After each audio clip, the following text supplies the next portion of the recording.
ಗೊತ್ತಿ ಉಂಟು ಎಲ್ಲರಿಗೂ, ನೀನು ಗೊತ್ತಿಲ್ಲ ಅವನಿಗೆ ಅಂತ ಗೊತ್ತು ಅವನಿಗೆ. ನೋಡಿದ್ದೀನಿ, 1 ರೂಪಾಯಿ ನೋಟ್ ನೋಡಿದ್ದೀನಿ ಅನ್ನಂತೆ.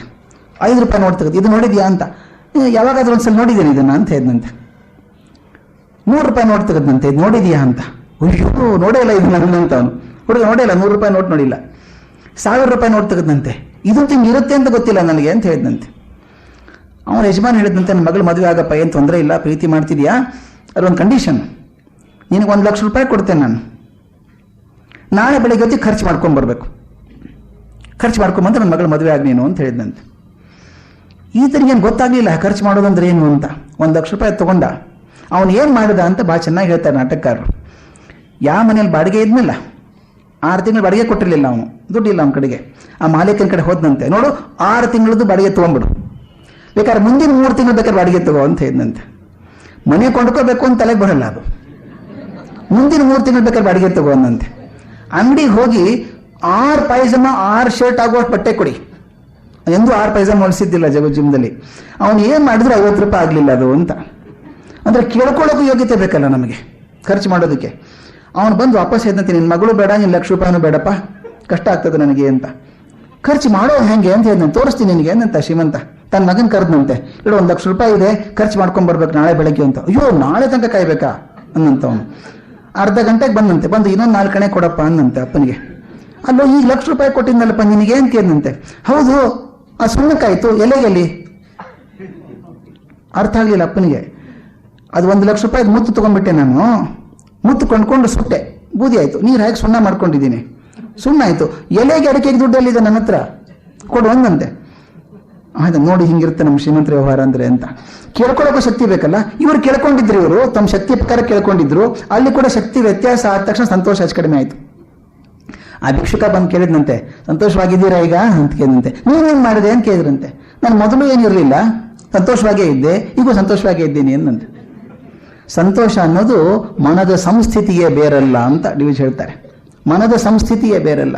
ಅದಕ್ಕೆ ಹಾಗೆ ಮನ ಸಂತೋಷ ಇರುವಂತಹದ್ದನ್ನ ಮಾಡಬೇಕಾದ್ರೆ, ಬರದಿಹುದರ ಎಣಿಕೆಯಲ್ಲಿ ಬಂದಿಹುದ ಮರೆಯದಿರು, ಗುರುತಿಸು ಒಳಿತಿರುವುದನ್ನು ಕೇಡುಗಳ ಮಧ್ಯೆ. 100 ಕೆಟ್ಟದಿರಬಹುದು ಸ್ವಾಮಿ, ಒಳ್ಳೆಯದೊಂದು ಇದೆಯಲ್ಲ ಅದರೊಳಗೆ.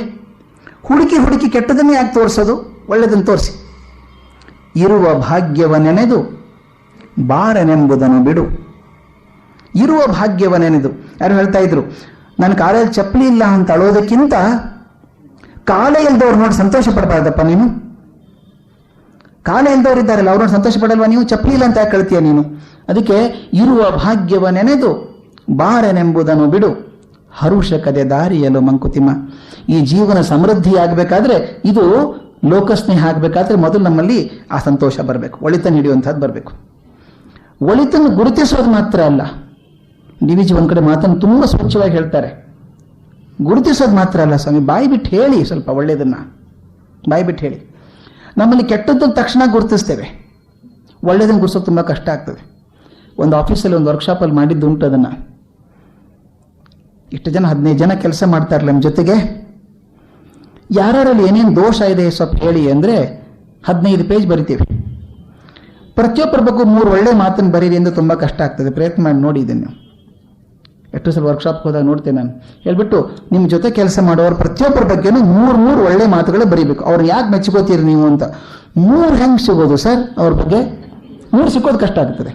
ಅವ್ರು ಏನು ತಪ್ಪು ಮಾಡ್ತಾ ಇದ್ದಾರೆ 15 ಸಿಗುತ್ತೆ. ಯಾಕಂದ್ರೆ ನಮ್ಮಲ್ಲಿ ಒಳಿತಿರುವುದನ್ನು ಗುರುತಿಸೋದಿದೆಯಲ್ಲ, ಬಹಳ ಕಷ್ಟ ಆಗಿದೆ. ಲೋಕಸ್ನೇಹದಲ್ಲಿ ಮೊಟ್ಟ ಮೊದಲಾಗಿರೋದು ಒಳ್ಳೆಯದನ್ನ ಗುರುತಿಸುವಂತಹದ್ದು. 2ನೇ ಹಂತ ಗುರುತಿಸಿದ್ದನ್ನ ಬಾಯಿ ಬಿಟ್ಟು ಹೇಳುವಂತಹದ್ದು. I like you very much, you are wonderful ಅಂತ ಹೇಳಬೇಕು ಬಾಯಿ ಬಿಟ್ಟು. ಮನೆಯಲ್ಲಿ ಅವಸರದಲ್ಲಿ ಹೋಗ್ತಾ ಇರ್ತೀವಿ, ಆಫೀಸಿಗೆ ಹೋಗ್ಬೇಕಾದ್ರೆ ಅಮ್ಮ ಅಡುಗೆ ಮಾಡಿ ಹಾಕ್ತಾರೆ. ಬೆಳಗ್ಗೆ ಎದ್ದು ಕಷ್ಟಪಟ್ಟು ಅಡುಗೆ ಮಾಡಿ ಮಗು ಶಾಲೆಗೆ ಹೋಗ್ತಾನಲ್ಲ, ನೌಕರಿಗೆ ಹೋಗ್ತಾನಲ್ಲ ಅಂತ ಊಟ ಬಡಿಸ್ತಾರೆ. ಏನೋ ಒಂಚೂರು ಉಪ್ಪು ಕಮ್ಮಿ ಆಗಿರ್ಬೋದು, ಏನಮ್ಮ ಇದು ಉಪ್ಪೆ ಹಾಕಿಲ್ಲ ನೀನು ಅಂತ ಹೇಳೋದು ಬಹಳ ಸುಲಭ ಅಲ್ವಾ ನಮಗೆ? ಬಹಳ ಸುಲಭ ಅಲ್ವಾ? ಅಂದಾಗ ಆಕೆ ಮನಸ್ಸಿಗೆ ಏನಾಗ್ತದೆ ಒಂಚೂರು ಕಲ್ಪನೆ ಬರಬೇಕಲ್ಲ ನಮಗೆ. ಚೆನ್ನಾಗಿದೆ ಅಂದರೆ ಎಷ್ಟು ಸಂತೋಷ ಆಗುತ್ತೆ ಹೇಳಿ, ಬಾಯಿ ಬಿಟ್ಟು. ಎಷ್ಟು ಜನ ನಮ್ಮ ತಾಯಿಗೆ ನಮ್ಮ ಹೆಂಡಂದ್ರಿಗೆ ಮಾಡಿದ್ದೀವಿ ಹೇಳಿ ನಾವು. ಹೋಗಿ ತುಂಬ ಚೆನ್ನಾಗಿದೆ ಇವತ್ತು, ಖುಷಿ ಆಯಿತು ನನಗೆ, you are very good, you are very good ಅಂತ ಯಾರಿಗಾದ್ರೂ ಹೇಳಿದ್ದೀವ ನಾವು? ಯಾರಿಗಾದ್ರೂ? ಇವತ್ತು ಮನೆಯಲ್ಲಿ ಬಂದಿರೋ ಪ್ರಾಬ್ಲಮ್ ಅದು ಸ್ವಾಮಿ.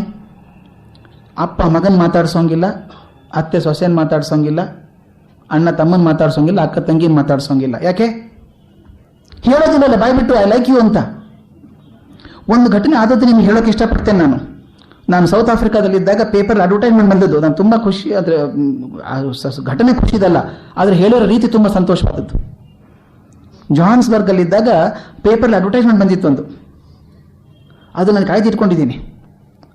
ಅದು ಗಾಬರಿ ಆಗುವಂಥ ಅಡ್ವರ್ಟೈಸ್ಮೆಂಟಲ್ಲಿ first sentence, my dear reader, ಪ್ರಿಯ ಓದುಗನೆ, I have just come after burying my only son Jim. ನಾನು ಈಗ ತಾನೇ ನನ್ನ 20 ವರ್ಷದ ಮಗುವನ್ನು ಸಮಾಧಿ ಮಾಡಿ ಬಂದಿದ್ದೇನೆ. ಅಡ್ವರ್ಟೈಸ್ ಮಾಡೋ ರೀತಿನ ಇದು. ಆರ್ಟಿಕಲೇ ಪಬ್ಲಿಷ್ ಆಗ್ಬೋದಾಗಿತ್ತದು, ಆದರೆ ಆಕೆ ತಾಯಿ ಅಡ್ವರ್ಟೈಸ್ಮೆಂಟ್ ಕೊಟ್ಟಿದ್ದಾಳೆ ಪೇಪರ್ಲಿ, ದೊಡ್ಡದು 4 ಪೇಜ್ ಅಡ್ವರ್ಟೈಸ್ಮೆಂಟ್. ಬರೀತಾಳಕ್ಕೆ, I have just now buried my only son Jim. ಆ ಹುಡುಗ ಶಾಲೆಗೆ ಹೋಗ್ಬೇಕಾದ್ರೆ ತುಂಬ ಕಷ್ಟ ಇತ್ತು ಅವನಿಗೆ. ಶಾಲೆ ಚೆನ್ನಾಗಿ ಓದಲಿಲ್ಲ, ಅವನು ಓದೋಕ್ಕಾಗಲಿಲ್ಲ, ಅವನಿಗೆ ಬೆಳವಣಿಗೆ ತೊಂದರೆ ಇತ್ತು. ಮೇಷ್ಟ್ರು ಸಹಕಾರ ಮಾಡಿದ್ದು, ನಾವು ಸಹಕಾರ ಮಾಡಿ ತುಂಬ ಕಷ್ಟಪಟ್ಟು ಓದ್ದ ಹುಡುಗ ಹೇಗೋ ಮಾಡಿ ತನ್ನ ಶಾಲೆ ಮುಗಿಸ್ದ. ಅವ ಭಾಳ ಬೇಜಾರಾಗೋದು ನನ್ನ ಮಗನ ಮೇಲೆ ಒಂದೊಂದ್ಸಲ. ಅವನ ತಲೆ ಕೂದಲು, ಅವನ ಹೇರ್ ಸ್ಟೈಲು ಇಷ್ಟ ಆಗ್ತಿರ್ಲಿಲ್ಲ ನನಗೆ. ಆ ಕೊಳಕ್ಕೆ ಡ್ರೆಸ್ ಇಷ್ಟ ಆಗ್ತಿರ್ಲಿಲ್ಲ. ಅವನ ಕೊಳಕ್ಕೆ ಸಾಕ್ಸನ್ನು ಹಾಸಿಗೆ ಬುಡಕ್ಕೆ ಹಾಕೋದು ಇಷ್ಟ ಆಗ್ತಿರ್ಲಿಲ್ಲ ನನಗೆ. ಅವನು ಜೋರಾಗಿ ರೇಡಿಯೋ ಹಾಕ್ತಿದ್ದೆ, ಇಷ್ಟ ಆಗ್ತಿರ್ಲಿಲ್ಲ ನನಗೆ, ಬೈತಿದ್ದೆ. ಆದರೆ ಹುಡುಗ ಕೆಲಸಕ್ಕೆ ಸೇರ್ಕೊಂಡ ನಿನ್ನೆ ದಿವಸ ಕೆಲಸಕ್ಕೆ ಹೋಗಿ 8:15 ಮನೆಗೆ ಬರ್ತೀನಿ ಅಂದವನು ಫೋನ್ ಮಾಡಿ ಹೇಳ್ದ, ಅಮ್ಮ ನಾನು ತಕ್ಷಣ ಮನೆಗೆ ಬರೋಲ್ಲ, ಈಗ ಇನ್ನೊಂದು ಬೇರೆ ಕೆಲಸ ಬಂದಿದೆ, ಆ ಕೆಲಸ ಮುಗಿಸ್ಕೊಂಡು ಲೇಟಾಗಿ ಬರ್ತೀನಿ, ಊಟಕ್ಕೆ ಕಾಯ್ಬೇಡ ಅಂತ ಹೇಳಿ ಫೋನಲ್ಲಿ ಹೇಳ್ದ, ಅಮ್ಮ ನಿನ್ನಂತ ಅಮ್ಮ ಇನ್ನೊಬ್ಬರಿಲ್ಲ, I love you so much, you are the greatest mother on earth, ನಿನ್ನಂತ ತಾಯಿ ಜಗತ್ತಲ್ಲಿ ಯಾರೂ ಇಲ್ಲ, ತುಂಬ ಮೆಚ್ಚಿಕೊಂಡೆ, ನನ್ನ ಜೀವನಕ್ಕೆ ಬೇಕಾದಷ್ಟು ಕೊಟ್ಬಿಟ್ಟಿದ್ಯಾ ನೀನು, ಓಕೆ ಬಾಯ್ ಅಂದ, ಫೋನ್ ಇಟ್ಟ ಹೋದ. ಅಷ್ಟೇ ಬಂದಿರೋದು. 45 minutes later, I heard the news that my son met with a motorcycle accident. 45 ನಿಮಿಷ ಸುದ್ದಿ ಬಂತು, ಮಗನಿಗೆ ಆಕ್ಸಿಡೆಂಟ್ ಆಯಿತು ಅಂತ ಹೇಳಿ. ನನ್ನ ಮಗನ ಕರ್ಕೊಂಡ್ಬಂದು ಹಾಸ್ಪಿಟ್ಲಿಗೆ ಹಾಕಿದ್ದೀವಿ. ಆತ ಬೆಳಗಿನುದ್ದಕ್ಕೂ ಸಾವಿನಿಂದ ಹೋರಾಡಿದ ಹುಡುಗ, ಒದ್ದಾಡಿದ. ಆದರೆ ಬೆಳಗ್ಗೆ 8 ಗಂಟೆಗೆ ಸಾವಿಗೆ ಶರಣಾಗತನಾದ. ಈಗ ಆತನ ಹೊಲಸು ಸಾಕ್ಸು ಕೆಟ್ಟ ಅನಿಸೋದಿಲ್ಲ ನನಗೆ. ಆತನ ರೇಡಿಯೋ ಜೋರಾಗಿ ಕೂಗ್ತಿತ್ತಲ್ಲ, ನನಗೆ ಬೇಜಾರಾಗೋದಿಲ್ಲ ಈಗ. ಅದೆಲ್ಲ ನಿರ್ಲಕ್ಷ್ಯ ಆಗ್ಬಿಡುತ್ತೆ, ಮುಖ್ಯ ಅಲ್ಲ ಅನಿಸ್ತು ನನಗೆ. ನನ್ನ ಮಗ ನನ್ನ ಬದುಕಿರೋವರೆಗೂ ಆಗುವಂಥ ಆಸ್ತಿ ಕೊಟ್ಟು ಹೋಗಿದ್ದಾನೆ ನನಗೆ. 8:15 ಫೋನ್ ಮಾಡಿದ್ನಲ್ಲ ಹುಡುಗ, ಅಮ್ಮ you are the greatest mother on earth, ಏನಂತ ತಾಯಿ ನನಗೆ ಸಿಕ್ಕೋದಿಲ್ಲ, ನನ್ನ ಪುಣ್ಯ ಅದು ಅಂತ ಹೇಳಿದ್ನಲ್ಲ, ಅದಕ್ಕೆ ಇನ್ನೊಂದು ರಿಂಗಣ ಆಗ್ತಾ ಇದೆ ನನಗೆ. ನಾನು ಬದುಕಿರೋವರೆಗೂ ಸಾಕು, ನನಗೆ ಆಸ್ತಿ ಕೊಟ್ಟು ಹೋದ ಅವನು. ಆದರೆ ನಾನು ನನ್ನ ಮಗನಿಗೆ ಹೇಳ್ಬೇಕಂತಿದ್ದೆ ಅದನ್ನು, ಐ ಲವ್ ಯು ಟು, ಇನ್ನೂ ಪ್ರೀತಿ ಮಾಡ್ತೀನಿ ಕಣೋ ನಾನು ಅಂತ ಹೇಳ್ಬೇಕಾಯ್ತು, ಹೇಳಲಿಲ್ಲ ನಾನು. I lost the chance. Advertisement ಯಾಕೆ ಹಾಕಿದ್ದೀನಿ ಗೊತ್ತಾ ನಾನು? ಯು ಹ್ಯಾವ್ ದ ಚಾನ್ಸ್, ನಿಮ್ಗೆ ಅವಕಾಶ ಇದೆ, ಹೇಳಿ ಮಕ್ಕಳಿಗೆ. ಎಷ್ಟು ಅದ್ಭುತ ಗೊತ್ತಾ ಅದು. ಅಡ್ವರ್ಟೈಸ್ಮೆಂಟ್ ಯಾಕೆ ಹಾಕಿದ್ದೀನಿ ದುಡ್ಡು ಕೊಟ್ಟು ನಾನು? ಯು ಹ್ಯಾವ್ ದಿ ಚಾನ್ಸ್, ನಿಮ್ಗೆ ಅವಕಾಶ ಇದೆ, ನಿಮ್ಮ ಮಕ್ಕಳಿಗೆ ಹೇಳಿ, ಬಾಯಿ ಬಿಟ್ಟು ಹೇಳಿ ಐ ಲವ್ ಯು ಅಂತ ಹೇಳಿ. ನಮ್ಮ ಭಾರತೀಯ ಪರಂಪರೆಯಲ್ಲಿ ಹೇಳೋ ಅಭ್ಯಾಸ ಇಲ್ಲ ನಮಗೆ. ಅದೇನು ಹೇಳಿದ್ರಿ ಗೊತ್ತಿಲ್ವಾ? ಮಗನಿಗೆ ಗೊತ್ತಿರುತ್ತೆ, ಅಪ್ಪ ಪ್ರೀತಿ ಮಾಡೋದು ಗೊತ್ತಿಲ್ವ ಅವನಿಗೆ? ಗೊತ್ತಿದೆ ಸ್ವಾಮಿ, ಹೇಳೋಕೆ ಅಂತಂದ್ರೆ ನಿಮಗೆ ಹೇಳಿ. ನಾವು ಮಾತನ್ನು ಮುರಿದು ಮನಸ್ಸು ಮುರ್ಕೊಂಡ್ಬಿಟ್ಟಿದ್ದೇವೆ ನಾವು. ಬಾಯಿ ಬಿಚ್ಚಿ ಹೇಳೋಕೆ ವಚನೇಕಾದರಿದ್ರತ, ಯಾಕೆ ಕಷ್ಟ ನಿಮ್ಗೆ ಹೇಳೋದಕ್ಕೆ? ಮಗನಿಗೆ ಹೇಳಿ, ಹೆಂಡತಿಗೆ ಹೇಳಿ, ತಾಯಿಗೆ ಹೇಳಿ, ಅಪ್ಪನಿಗೆ ಹೇಳಿ, I like you so much ಹೇಳಿ. ಜೀವನ ದೊಡ್ಡದಾಗ್ತದೆ, ಸ್ನೇಹ ಬಂಧ ಆಗ್ತದೆ. ಒಂದು ಸ್ನೇಹ ಬಂಧ ಆಗಬೇಕಾದ್ರೆ ಬಾಯಿ ಬಿಟ್ಟು, ಅದೇ ತನ್ನ ಗುರುತಿಸು ಒಳಿತಿರುವುದನ್ನು ಕೇಡುಗಳ ಮಧ್ಯೆ, ಬರೀ ಗುರುತಿಸೋದು ಮಾತ್ರ ಅಲ್ಲ, ಗುರುತಿಸಿದ್ದನ್ನು ಬಾಯಿ ಬಿಟ್ಟು ಹೇಳಿ, ಅವ್ರು ತುಂಬ ಚೆನ್ನಾಗಿದ್ದಾರೆ, ತುಂಬ ಚೆನ್ನಾಗಿ ಓದ್ತಾರೆ ಅವರು. ಒಂದು ಜೀವನದ ವ್ಯವಹಾರ ನೀತಿಯಲ್ಲಿ ಹೇಳ್ಕೊಳ್ಳೋದಾದ್ರೆ, ನಾನು ಇವ್ರನ್ನ ಹೊಗಳ್ತಾ ಇದ್ದಾರೆ, ಅವ್ರನ್ನ ಬೈಯೋದಿಲ್ಲ ಅವ್ರನ್ನ, ಅಲ್ವೇ? ನೀವು ತುಂಬ ಚೆನ್ನಾಗಿದ್ದೀರಿ ಸರ್ ಅಂದ್ರೆ, ನೀವು ಮೂರ್ಖರಿದ್ದೀರಿ ಅಂತ ಯಾರು ಅನ್ನೋಲ್ಲ. ಈ ಬಂಧಗಳು ಬೆಳಿಬೇಕಾದ್ರೆ ಒಳ್ಳೆ ಮಾತು ಬಂದಾಗಲೇ ಬರೋದು. ಅದಕ್ಕೆ ಯಾರ ಬಗ್ಗೆನೂ ಪ್ರಯತ್ನ ಪಟ್ಟಾದರೂ ಕೆಟ್ಟ ಮಾತು ಆಡಬೇಡಿ, ಒಳ್ಳೆ ಮಾತನ್ನೇ ಹೇಳಿ. ಅದರಲ್ಲೂ ಮನೆಯವರ ವಿಷಯದ ಬಗ್ಗೆದಲ್ಲಿ, ಮನೆಯಲ್ಲಿ ನಾವು ತಪ್ಪು ಕಂಡು ಹಿಡಿತೇವೆ. ನೀನು ಹೇಗಿದ್ದೀಯಾ, ನೀನು ಹೇಗಿದ್ದೀಯಾ ಅಂತ ಬೆರಳು ತುಕ್ಕಿ ಕಣ್ಣಲ್ಲಿ ತುಚ್ಚಿ ಹೇಳ್ತೀವಲ್ಲ, ಒಂದು ಬಾಯಿ ತಪ್ಪು ಹೇಳಿ ನೋಡೋಣ, ಭಾಳ ಚೆನ್ನಾಗಿದ್ದೀಯಾ ನೀನು ಅಂತ. ಹೇಗೆ ಜೀವನ ಚೇಂಜ್ ಆಗ್ತದೆ. ಇದು ಲೋಕ ಸ್ನೇಹಕ್ಕೆ ಮೊದಲನೇ ಹಂತ. ಅಂದರೆ ಒಳ್ಳೆಯದನ್ನು ಗುರುತಿಸೋದು ಮಾತ್ರ ಅಲ್ಲ, ಗುರುತಿಸಿದ್ದನ್ನು ಬಾಯಿ ಬಿಟ್ಟು ಹೇಳಬೇಕು ಅಂತ. 2 ನಿಮಿಷ ಟೈಮ್ ಇದೆ. ಟಾಲ್ಸ್ಟಾಯ್ ಹೇಳ್ತಾನೆ. ಟಾಲ್ಸ್ಟಾಯ್ ರಸ್ತೆಯಲ್ಲಿ ಹೋಗ್ತಾ ಇದ್ದಂತೆ. ರಸ್ತೆಯಲ್ಲಿ ಹೋಗ್ತಿರ್ಬೇಕಾದ್ರೆ ಭಿಕ್ಷುಕ ಬಂದ. ಚಳಿಗಾಲ, ಮಾಸ್ಕೋದಲ್ಲಿ ತುಂಬ ಚಳಿ ಜಾಸ್ತಿ. ನಡುಗ್ತಾ ಇದ್ದಂತೆ. ಭಿಕ್ಷುಕ ಬಂದು, ನನಗೆ 1 ರೂಬಲ್ ಕೊಡ್ತೀರಾ, 1 ರೂಬಲ್ ಕೊಡ್ತೀರಾ, 1 ಕಪ್ ಕಾಫಿ ಕುಡಿತೇನೆ ಅಂತ ಭಿಕ್ಷುಕ ಕೇಳಿದ್ದಂತೆ. ಟಾಲ್ಸ್ಟಾಯ್ ಕೊಡಬೇಕು ಅನ್ನಿಸ್ತಂತೆ. 1 ನಿಮಿಷ ಇರು ಅಂಥೇಳಿ ಜೇಬೆಲ್ಲ ಹುಡ್ಕೊಂಡ, ಓವರ್ ಕೇಟೆಲ್ಲ ಹುಡುಕ್ದ, ಎಲ್ಲ ಹುಡುಕ್ದ, ದುಡ್ಡೇ ಇರಲಿಲ್ಲ, ಪರ್ಸೆ ಮರ್ತು ಬಂದುಬಿಟ್ಟಿದ್ದಾನೆ. ಏನಂತೆ, ಐ ಆಮ್ ಸಾರಿ ಬ್ರದರ್, ಕ್ಷಮಿಸಪ್ಪ ತಮ್ಮ, ನನ್ನ ದುಡ್ಡು ತರಲಿಲ್ಲ ನಾನು, ದಯವಿಟ್ಟು ಕ್ಷಮಿಸ್ಬಿಡು ಅಂದಂತೆ. ಆ ಭಿಕ್ಷುಕ ಹೇಳಿದಂತೆ, ನನ್ನ ದುಡ್ಡು ಬೇಡ ಸ್ವಾಮಿ, ಅದಕ್ಕಿಂತ ದೊಡ್ಡ ಕಾಣಿಕೆ ಕೊಟ್ಬಿಟ್ಟಿದ್ದೀರಿ ನನಗೆ, ತಮ್ಮ ಅಂತ ಕರೆದ್ರಲ್ಲ ಸಾಕ್ಬಿಡಿ ಅಂತ ಹೇಳಿದಂತೆ. The biggest gift you gave me, not the rouble, you called me brother, is the greatest gift I have received. ಲೋಕಸ್ನೇಹ ಬೆಳೆಯೋದು ಈ ರೀತಿಯಿಂದ. ಇದು ಮುಂದಿನ ಹಂತವನ್ನು ನಾಳೆ ನೋಡೋಣ. ಇವತ್ತಿಗೆ ಸಾಕು. ನಮಸ್ಕಾರ.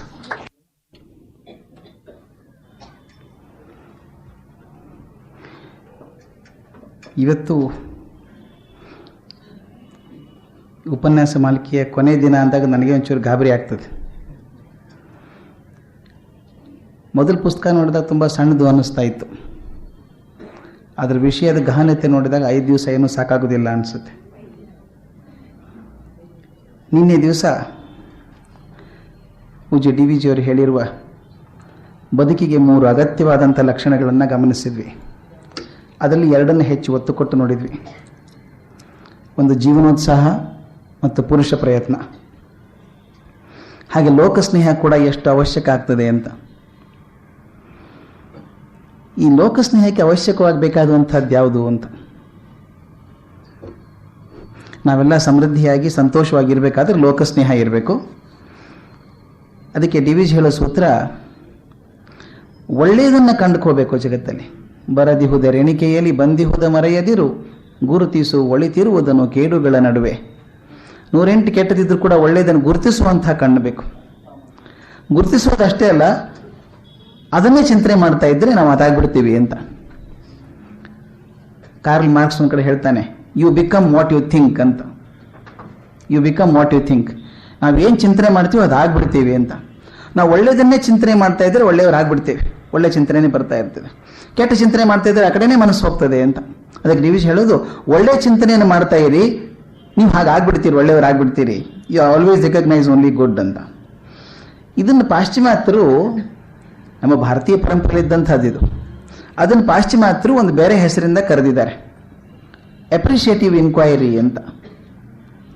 ಅಪ್ರಿಷಿಯೇಟಿವ್ ಇನ್ಕ್ವೈರಿ, ಎನ್ಕ್ವೈರಿ ಅಲ್ಲ, ಇನ್ಕ್ವೈರಿ ಅಂತ. ಎನ್ಕ್ವೈರಿ ಹೊರಗಡೆ ಇರುವಂಥದ್ದು. ಏನಾದರೂ ಬಲಿ ಹಾಕಬೇಕು ಅಂದರೆ ಎನ್ಕ್ವೈರಿ ಕಮಿಟಿ ಮಾಡಿ ಅಂತ ಹೇಳ್ತಾರೆ. ಎನ್ಕ್ವೈರಿಗೆ ಜಾಸ್ತಿ ಜನ ಇರ್ತಾರೆ, ಇನ್ಕ್ವೈರಿಗೆ ಒಬ್ಬರೇ ಸಾಕು ಅಂತ. ಇನ್ಕ್ವೈರಿ ಅಂತರೀಕ್ಷಣೆ ಪರೀಕ್ಷೆ ಮಾಡ್ಕೊಳ್ಳೋದು ನಾನೇನೆ. ಎನ್ಕ್ವೈರಿ ಹೊರಗಡೆ ಪರೀಕ್ಷೆ ಮಾಡುವಂಥದ್ದು.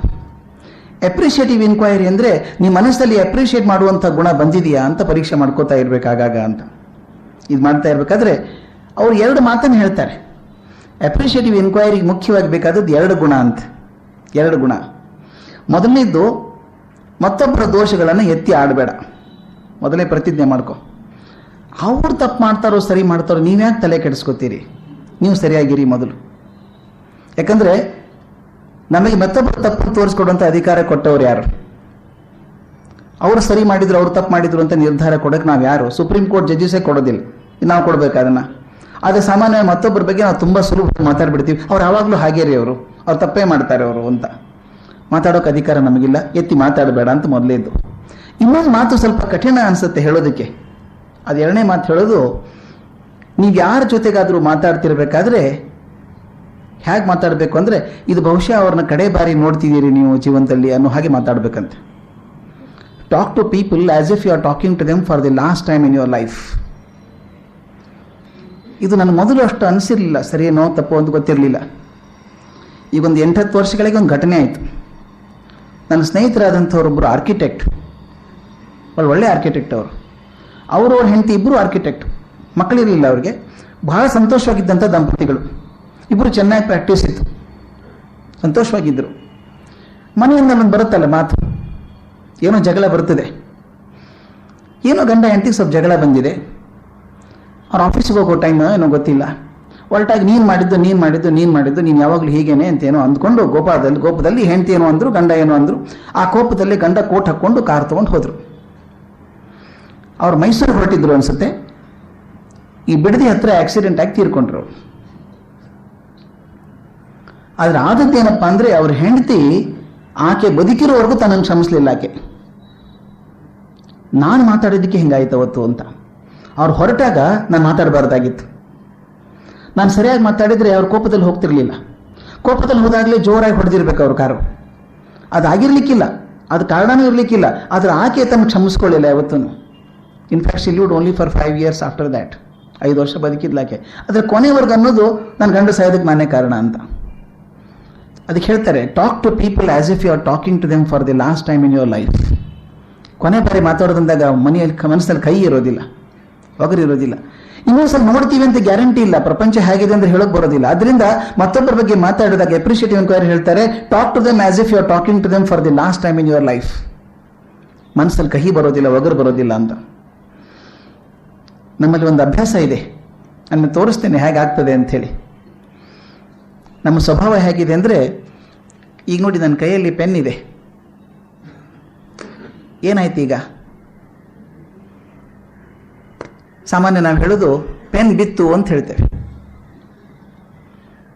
ಕೈಯಲ್ಲಿ ಇದ್ಕೊಂಡದ್ದು ಪೆನ್ ಕೆಳಗೆ ಬಿದ್ದರೆ ಪೆನ್ ಬಿತ್ತು ಅಂತ ಅನ್ನೋದುಂಟು. ಸರಿಯಾಗಿ ವಿಚಾರ ಮಾಡಿ, ಪೆನ್ ತನ್ನಷ್ಟು ತಾನೇ ಬಿತ್ತದು? ನಾನು ಬೀಳಿಸಿದೆ ಅಂತ ಹೇಳೋದಿಲ್ಲ, ಪೆನ್ ಬಿತ್ತು ಅಂತ ಹೇಳ್ತೇನೆ. ಅಂದರೆ ನಾವು ಏನಾದರೂ ತಪ್ಪಾದರೆ ಕಾರಣ ಹುಡುಕ್ತಿರ್ತೀವಿ, ಅದಕ್ಕಾಯ್ತದು ಅಂತ, ಕಾರಣ ನಮ್ಮ ಹೊರಗಿದೆ ಅಂತ. ಅಪ್ರಿಷಿಯೇಟಿವ್ ಎನ್ಕ್ವೈರಿಯಲ್ಲಿ ಹೇಳೋದು, ಮೊದಲು ನೀನು ಕಾರಣ ನೋಡ್ಕೊಂಡ್ಬಿಡು. ಮೊದಲು ಪೆನ್ ಬಿದ್ದರೆ ನಾನು ಕೆಡವಿದ್ದು ಅದನ್ನು, ಪೆನ್ ನಾನು ಬೀಳಿಸಿದೆ ಅಂತ ಹೇಳೋಲ್ಲ.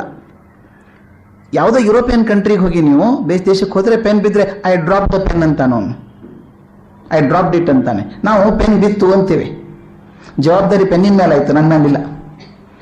ಅದಕ್ಕೆ ಹೇಳೋದು, ನಮ್ಮ ಸ್ನೇಹ ವಿಶ್ವಾಸ ಚೆನ್ನಾಗಿದೆ ಅಂತ ಅನ್ಬೇಕಾದ್ರೆ ಈ 2 ಗುಣನ ಹಾಕೋಬೇಕು ಅಂತ. ಜೊತೆ ಆಡೋದು ಬೇಡ, ಇನ್ನೊಬ್ಬರ ಬಗ್ಗೆ ಮಾತಾಡಬೇಕಾದ್ರೆ ಪ್ರೀತಿ ಇರಲಿ. ಅದನ್ನೇ ಚಿಂತನೆ ಮಾಡ್ತಾ ಇದ್ರೆ ನಾವು ಪ್ರೇಮದ ಪ್ರತಿಮೂರ್ತಿಗಳಾಗ್ತೀವಿ, ಸ್ನೇಹ ಚೆನ್ನಾಗಿ ಆಗ್ತದೆ ಅಂತ. ಒಬ್ಬ ಮನುಷ್ಯ ಇದ್ದಾನೆ, ನನಗೆ ತುಂಬ ಇಷ್ಟವಾದಂಥ ಮನುಷ್ಯ ಅಂತ. ಅವನ ಹೆಸರು ಲಿಯೋ ಬುಸ್ಕಾಲಿಯಾ ಅಂತ. ಎಷ್ಟು ಜನ ಕೇಳಿದಿರಿ ಗೊತ್ತಿಲ್ಲ, ಬಹಳ ಒಳ್ಳೆ ಹೆಸರು ತಮಾಷೆ ಆಗಿರುವಂಥದ್ದು. ಲಿಯೋ ಬುಸ್ಕಾಲಿಯಾ ಅಂತ, BUSCALIA, ಬುಸ್ಕಾಲಿಯಾ ಅಂತ. ಈಸ್ ಅ ಬ್ಲ್ಯಾಕ್ ಅಮೇರಿಕನ್, ದಾಂಡಿಗ, 6 ಅಡಿ 3 ಇಂಚ್ ಎತ್ತರ ಇರಬೇಕು ಅವನು, ಕಪ್ಪು ಬಣ್ಣ. ಅವನು ಮಹಾದೊಡ್ಡ ವಿದ್ವಾನ್. MIT ಅಂತಿದೆ, ಮೆಸಾಚ್ಯೂಸೆಟ್ಸ್ ಇನ್ಸ್ಟಿಟ್ಯೂಟ್ ಆಫ್ ಟೆಕ್ನಾಲಜಿ, ಅಲ್ಲಿ ಎಕನಾಮಿಕ್ಸ್ ಪ್ರೊಫೆಸರ್ ಆಗಿದ್ದಾತ. ಅವನಿಗೆ ಅನಿಸ್ತಂತೆ, ಈ ಪಬ್ಲಿಕ್ ಸ್ಪೀಕಿಂಗ್ ಇದೆಯಲ್ಲ ಅಮೆರಿಕದಲ್ಲಿ, ಭಾಷಣ ಮಾಡೋದು ಇದೆಯಲ್ಲ ಕಲೆ, ಬಹಳ ಬೋರ್ ಆಗ್ತಾ ಇದೆ ಇದು. ಏನು ಮಾಡ್ತಾರೆ, ಒಂದು ರೋಸ್ಟ್ರಮ್ ಇಡ್ತಾರೆ, ಆತ 3 ಪೀಸ್ ಕೋಟ್ ಹಾಕ್ಕೊಂಡ್ಬಂದು ಸೂಟ್ ಹಾಕ್ಕೊಂಡು ನಿಂತ್ಕೊಂಡು ಚೆನ್ನಾಗಿ ಮಾತಾಡೋದು ಒಂದು ಅಭ್ಯಾಸ, ಅಲ್ಲಿ ಭಾಷಣ ಮಾಡೋರು ಹಾಗೇನೆ. ಈತ ಅದನ್ನು ಬದಲಾಯಿಸಬೇಕು ಅಂತ ಶುರು ಮಾಡಿದ. ನೋಡಿ, ತಾನು ಎಕನಾಮಿಕ್ಸ್ ಬಿಟ್ಬಿಟ್ಟ ಅವನು, ಪಬ್ಲಿಕ್ ಸ್ಪೀಕಿಂಗ್ ಅನ್ನೇ ವೃತ್ತಿ ಮಾಡಿಕೊಂಡು ಅವ್ನು ಎಷ್ಟರ ಮಟ್ಟಿಗೆ ಫೇಮಸ್ ಈಗ ಅಮೆರಿಕಾದಲ್ಲಿ ಅಂದರೆ, ಅವನ ಲೆಕ್ಚರಿಗೆ 6 ತಿಂಗಳ ಮೊದಲು ಬುಕ್ ಮಾಡಬೇಕು ನೀವು ಟಿಕೆಟ್. 6 ತಿಂಗಳ ಮೊದಲು ಬುಕ್ ಮಾಡಬೇಕು ಅವ್ನು ಹಾಲ್ ಹೇಳಿದಾಗ. ಅವನು ಎಲ್ಲರೂ ಹೇಗೆ ಬದಲಾಯಿಸ್ಬಿಟ್ಟ ಅಂದರೆ, ಕಲ್ಪನೆನೇ ಬದಲಾಯಿಸ್ಬಿಟ್ಟ ಅಂದರೆ, ಎಲ್ಲರೂ ಸೂಟ್ ಹಾಕೊಂಡ್ಬರೋರು ಪಬ್ಲಿಕ್ ಸ್ಪೀಕಿಂಗಿಗೆ. ಈತ ಬರೋದು ಹೇಗೆ ಸ್ಟೇಜ್ ಮೇಲೆ ಅಂದರೆ, ಕರಿ ಜೀನ್ಸ್ ಪ್ಯಾಂಟು, ಕರಿ ಸ್ವೆಟರು, ಬಿಳಿ ಶೂಸು, ವಿಚಿತ್ರ ಅವತಾರ ಅದು. ಸ್ಟೇಜ್ ಮೇಲೆ ನಡ್ಕೊಂಡ್ಬರಲ್ಲ, ಓಡ್ಕೊಂಡ್ಬರ್ತಾನೆ ಅವನು, ಜಾಗಿಂಗ್ ಮಾಡ್ಕೊಂಡ್ಬರ್ತಾನೆ.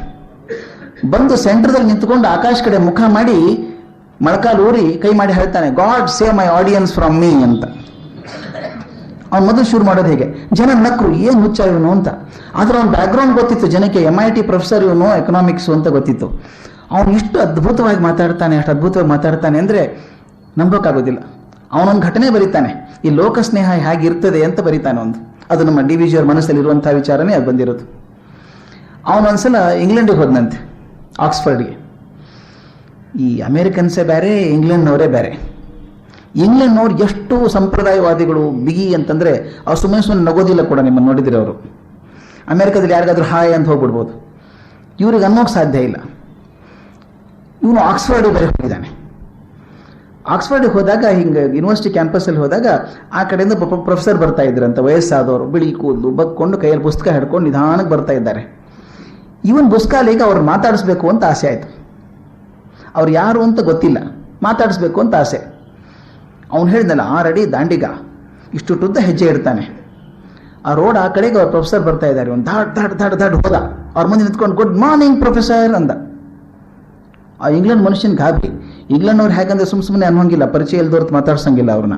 ಅದಕ್ಕೆ ಹೇಳ್ತಾರೆ, ಎಷ್ಟರ ಮಟ್ಟಿಗೆ ಅವರು ಸಂಪ್ರದಾಯವಾದಿಗಳು ಅಂದರೆ, ಒಂದು ಹಳ್ಳಿಗೆ ಮಹಾಪೂರ ಬಂದು ಕೊಚ್ಕೊಂಡು ಹೋಗ್ತಾ ಇತ್ತಂತೆ. ಈ 3 ಜನ ಪಾಪ ಎಲ್ಲೋ ಮನೆ ಸೇರ್ಕೊಂಡ್ಬಿಟ್ರು, ರೂಫ್ ಮೇಲೆ ಸೇರ್ಕೊಂಡ್ರು, ಪಾಪ ಪಾರ್ ಮಾಡ್ಕೊಂಡ್ರು ಎಲ್ಲರನ್ನು. ಈ 3 ಜನ ವಾಕಿಂಗ್ ಹೋಗಿದ್ದಾರಲ್ಲ ಊರ್ ಹೊರಗೆ, ಅವ್ರು ಮಹಾಪೂರ್ ಬಂದಾಗ ಏನು ಮಾಡಿದ್ರು, ಮರದ ಮೇಲೆ ಕೂತ್ಕೊಂಡ್ರಂತೆ. ಮರದ ತುದಿ ಮೇಲೆ 3 ಜನ ಕೂತ್ಕೊಂಡಿದ್ದಾರೆ. 2 ರಾತ್ರಿ 3 ಹಗಲು ಮೇಲೆ ಕೂತ್ಕೊಂಡು ಕಂಗಾಲಾಗಿ, ಏನು ಗಿಡ ಅಲಗಾಡ್ತಾ ಇದೆ, ಬಿದ್ದು ಹೋಗ್ಬೋದೇನೋ ಅಂತ. ಆವತ್ತು ಯಾವುದೋ ಹೆಲಿಕಾಪ್ಟರ್ ಬಂತಂತೆ. ಇವ್ರು ಬಟ್ಟೆ ತೋರಿಸಿದ್ದಾರೆ, ಹ್ಯಾಂಕರ್ಶಿಪ್ ತೋರಿಸಿದ್ದಾರೆ. ಪೈಲಟ್ ನೋಡ್ಬಿಟ್ಟು ಕೆಳಗಡೆ ಏಣಿ ಬಿಟ್ಟು ಎಳ್ಕೊಂಡಂತೆ 3 ಜನನು. ಎಳ್ಕೊಂಡು ಹೆಲಿಕಾಪ್ಟರ್ ಕೂಡಿಸಿ ಆ ಕ್ಯಾಪ್ಟನ್ಗೆಲ್ಲ ಪರಿಚಯ 3 ಜನದ್ದು. 3 ಜನ ಪರಿಚಯ ಇದೆಯಲ್ಲ ನಿಮಗೆ ಅಂತ ಕೇಳಿದ್ನಂತೆ. ಅವರಂತ ನೋ ಇಂಟ್ರೊಡ್ಯೂಸಸ್ ಫಾರ್ಮಲಿ, ಯಾರೂ ನಮಗೆ ಸರಿಯಾಗಿ ಪರಿಚಯ ಮಾಡಿಲ್ಲ, ಅವ್ರು ಹೆಂಗೆ ಮಾತಾಡ್ಸೋದು? 3 ಹಗಲು 2 ರಾತ್ರಿ ಮರದ್ನಾಗ ಕೂತಿದ್ದಾರೆ ಅವರು ಪಕ್ಕದಲ್ಲೇ, ಮಾತಾಡ್ಸಿಲ್ಲ, ಯಾಕೆ ಪರಿಚಯ ಮಾಡಿಕೊಟ್ಟಿಲ್ಲ ಯಾರೂ ಅಂತ. ಇಂಗ್ಲೆಂಡ್ ಸ್ವಲ್ಪ ಅತಿ ಅಂತ ಅನಿಸ್ಬೋದು, ಇಂಗ್ಲೆಂಡ್ ಇರೋದೇ ಹಾಗೆ ಅವರು. ಅಲ್ಲಿ ಹೋಗಿದ್ದಾನೆ ಇವನು, ಆ ಪ್ರೊಫೆಸರಿಗೆ ಇವನು ಗುಡ್ ಮಾರ್ನಿಂಗ್ ಪ್ರೊಫೆಸರ್ ಅಂದ. ಅವನು ಗಾಬರಿಯಾಗಿ ಅಡೇಜಿ ಹಿಂದೆ ಹೋಗ್ಬಿಟ್ಟು who are you, do I know you ಅಂತ ಕೇಳಿದ್ನಂತೆ. ನಿನ್ ಪರಿಚಯ ಇದೆ ನನಗೆ ಅಂತ ಕೇಳಿದಂತ professor. No but I want to know you ಅಂದಂತೆ ಇವನು. ಅದಕ್ಕೆ ಪ್ರೊಫೆಸರ್ ಅಷ್ಟಕ್ಕೆ ಹೋಗ್ಲಿಲ್ಲ. I don't want to know you ಅಂದ್ರು ಹೋಗ್ಬಿಟ್ರು. I don't want to know you, ನಿನ್ನೋರು ಪರಿಚಯ ಬೇಕಾಗಿಲ್ಲ ನನಗೆ ಅಂತ ಹೋಗ್ಬಿಟ್ರು. ಯಾರಾದ್ರೂ ಮಾತಾಡ್ತಾರ ಸ್ವಾಮಿ ಹಂಗಂದ್ರೆ?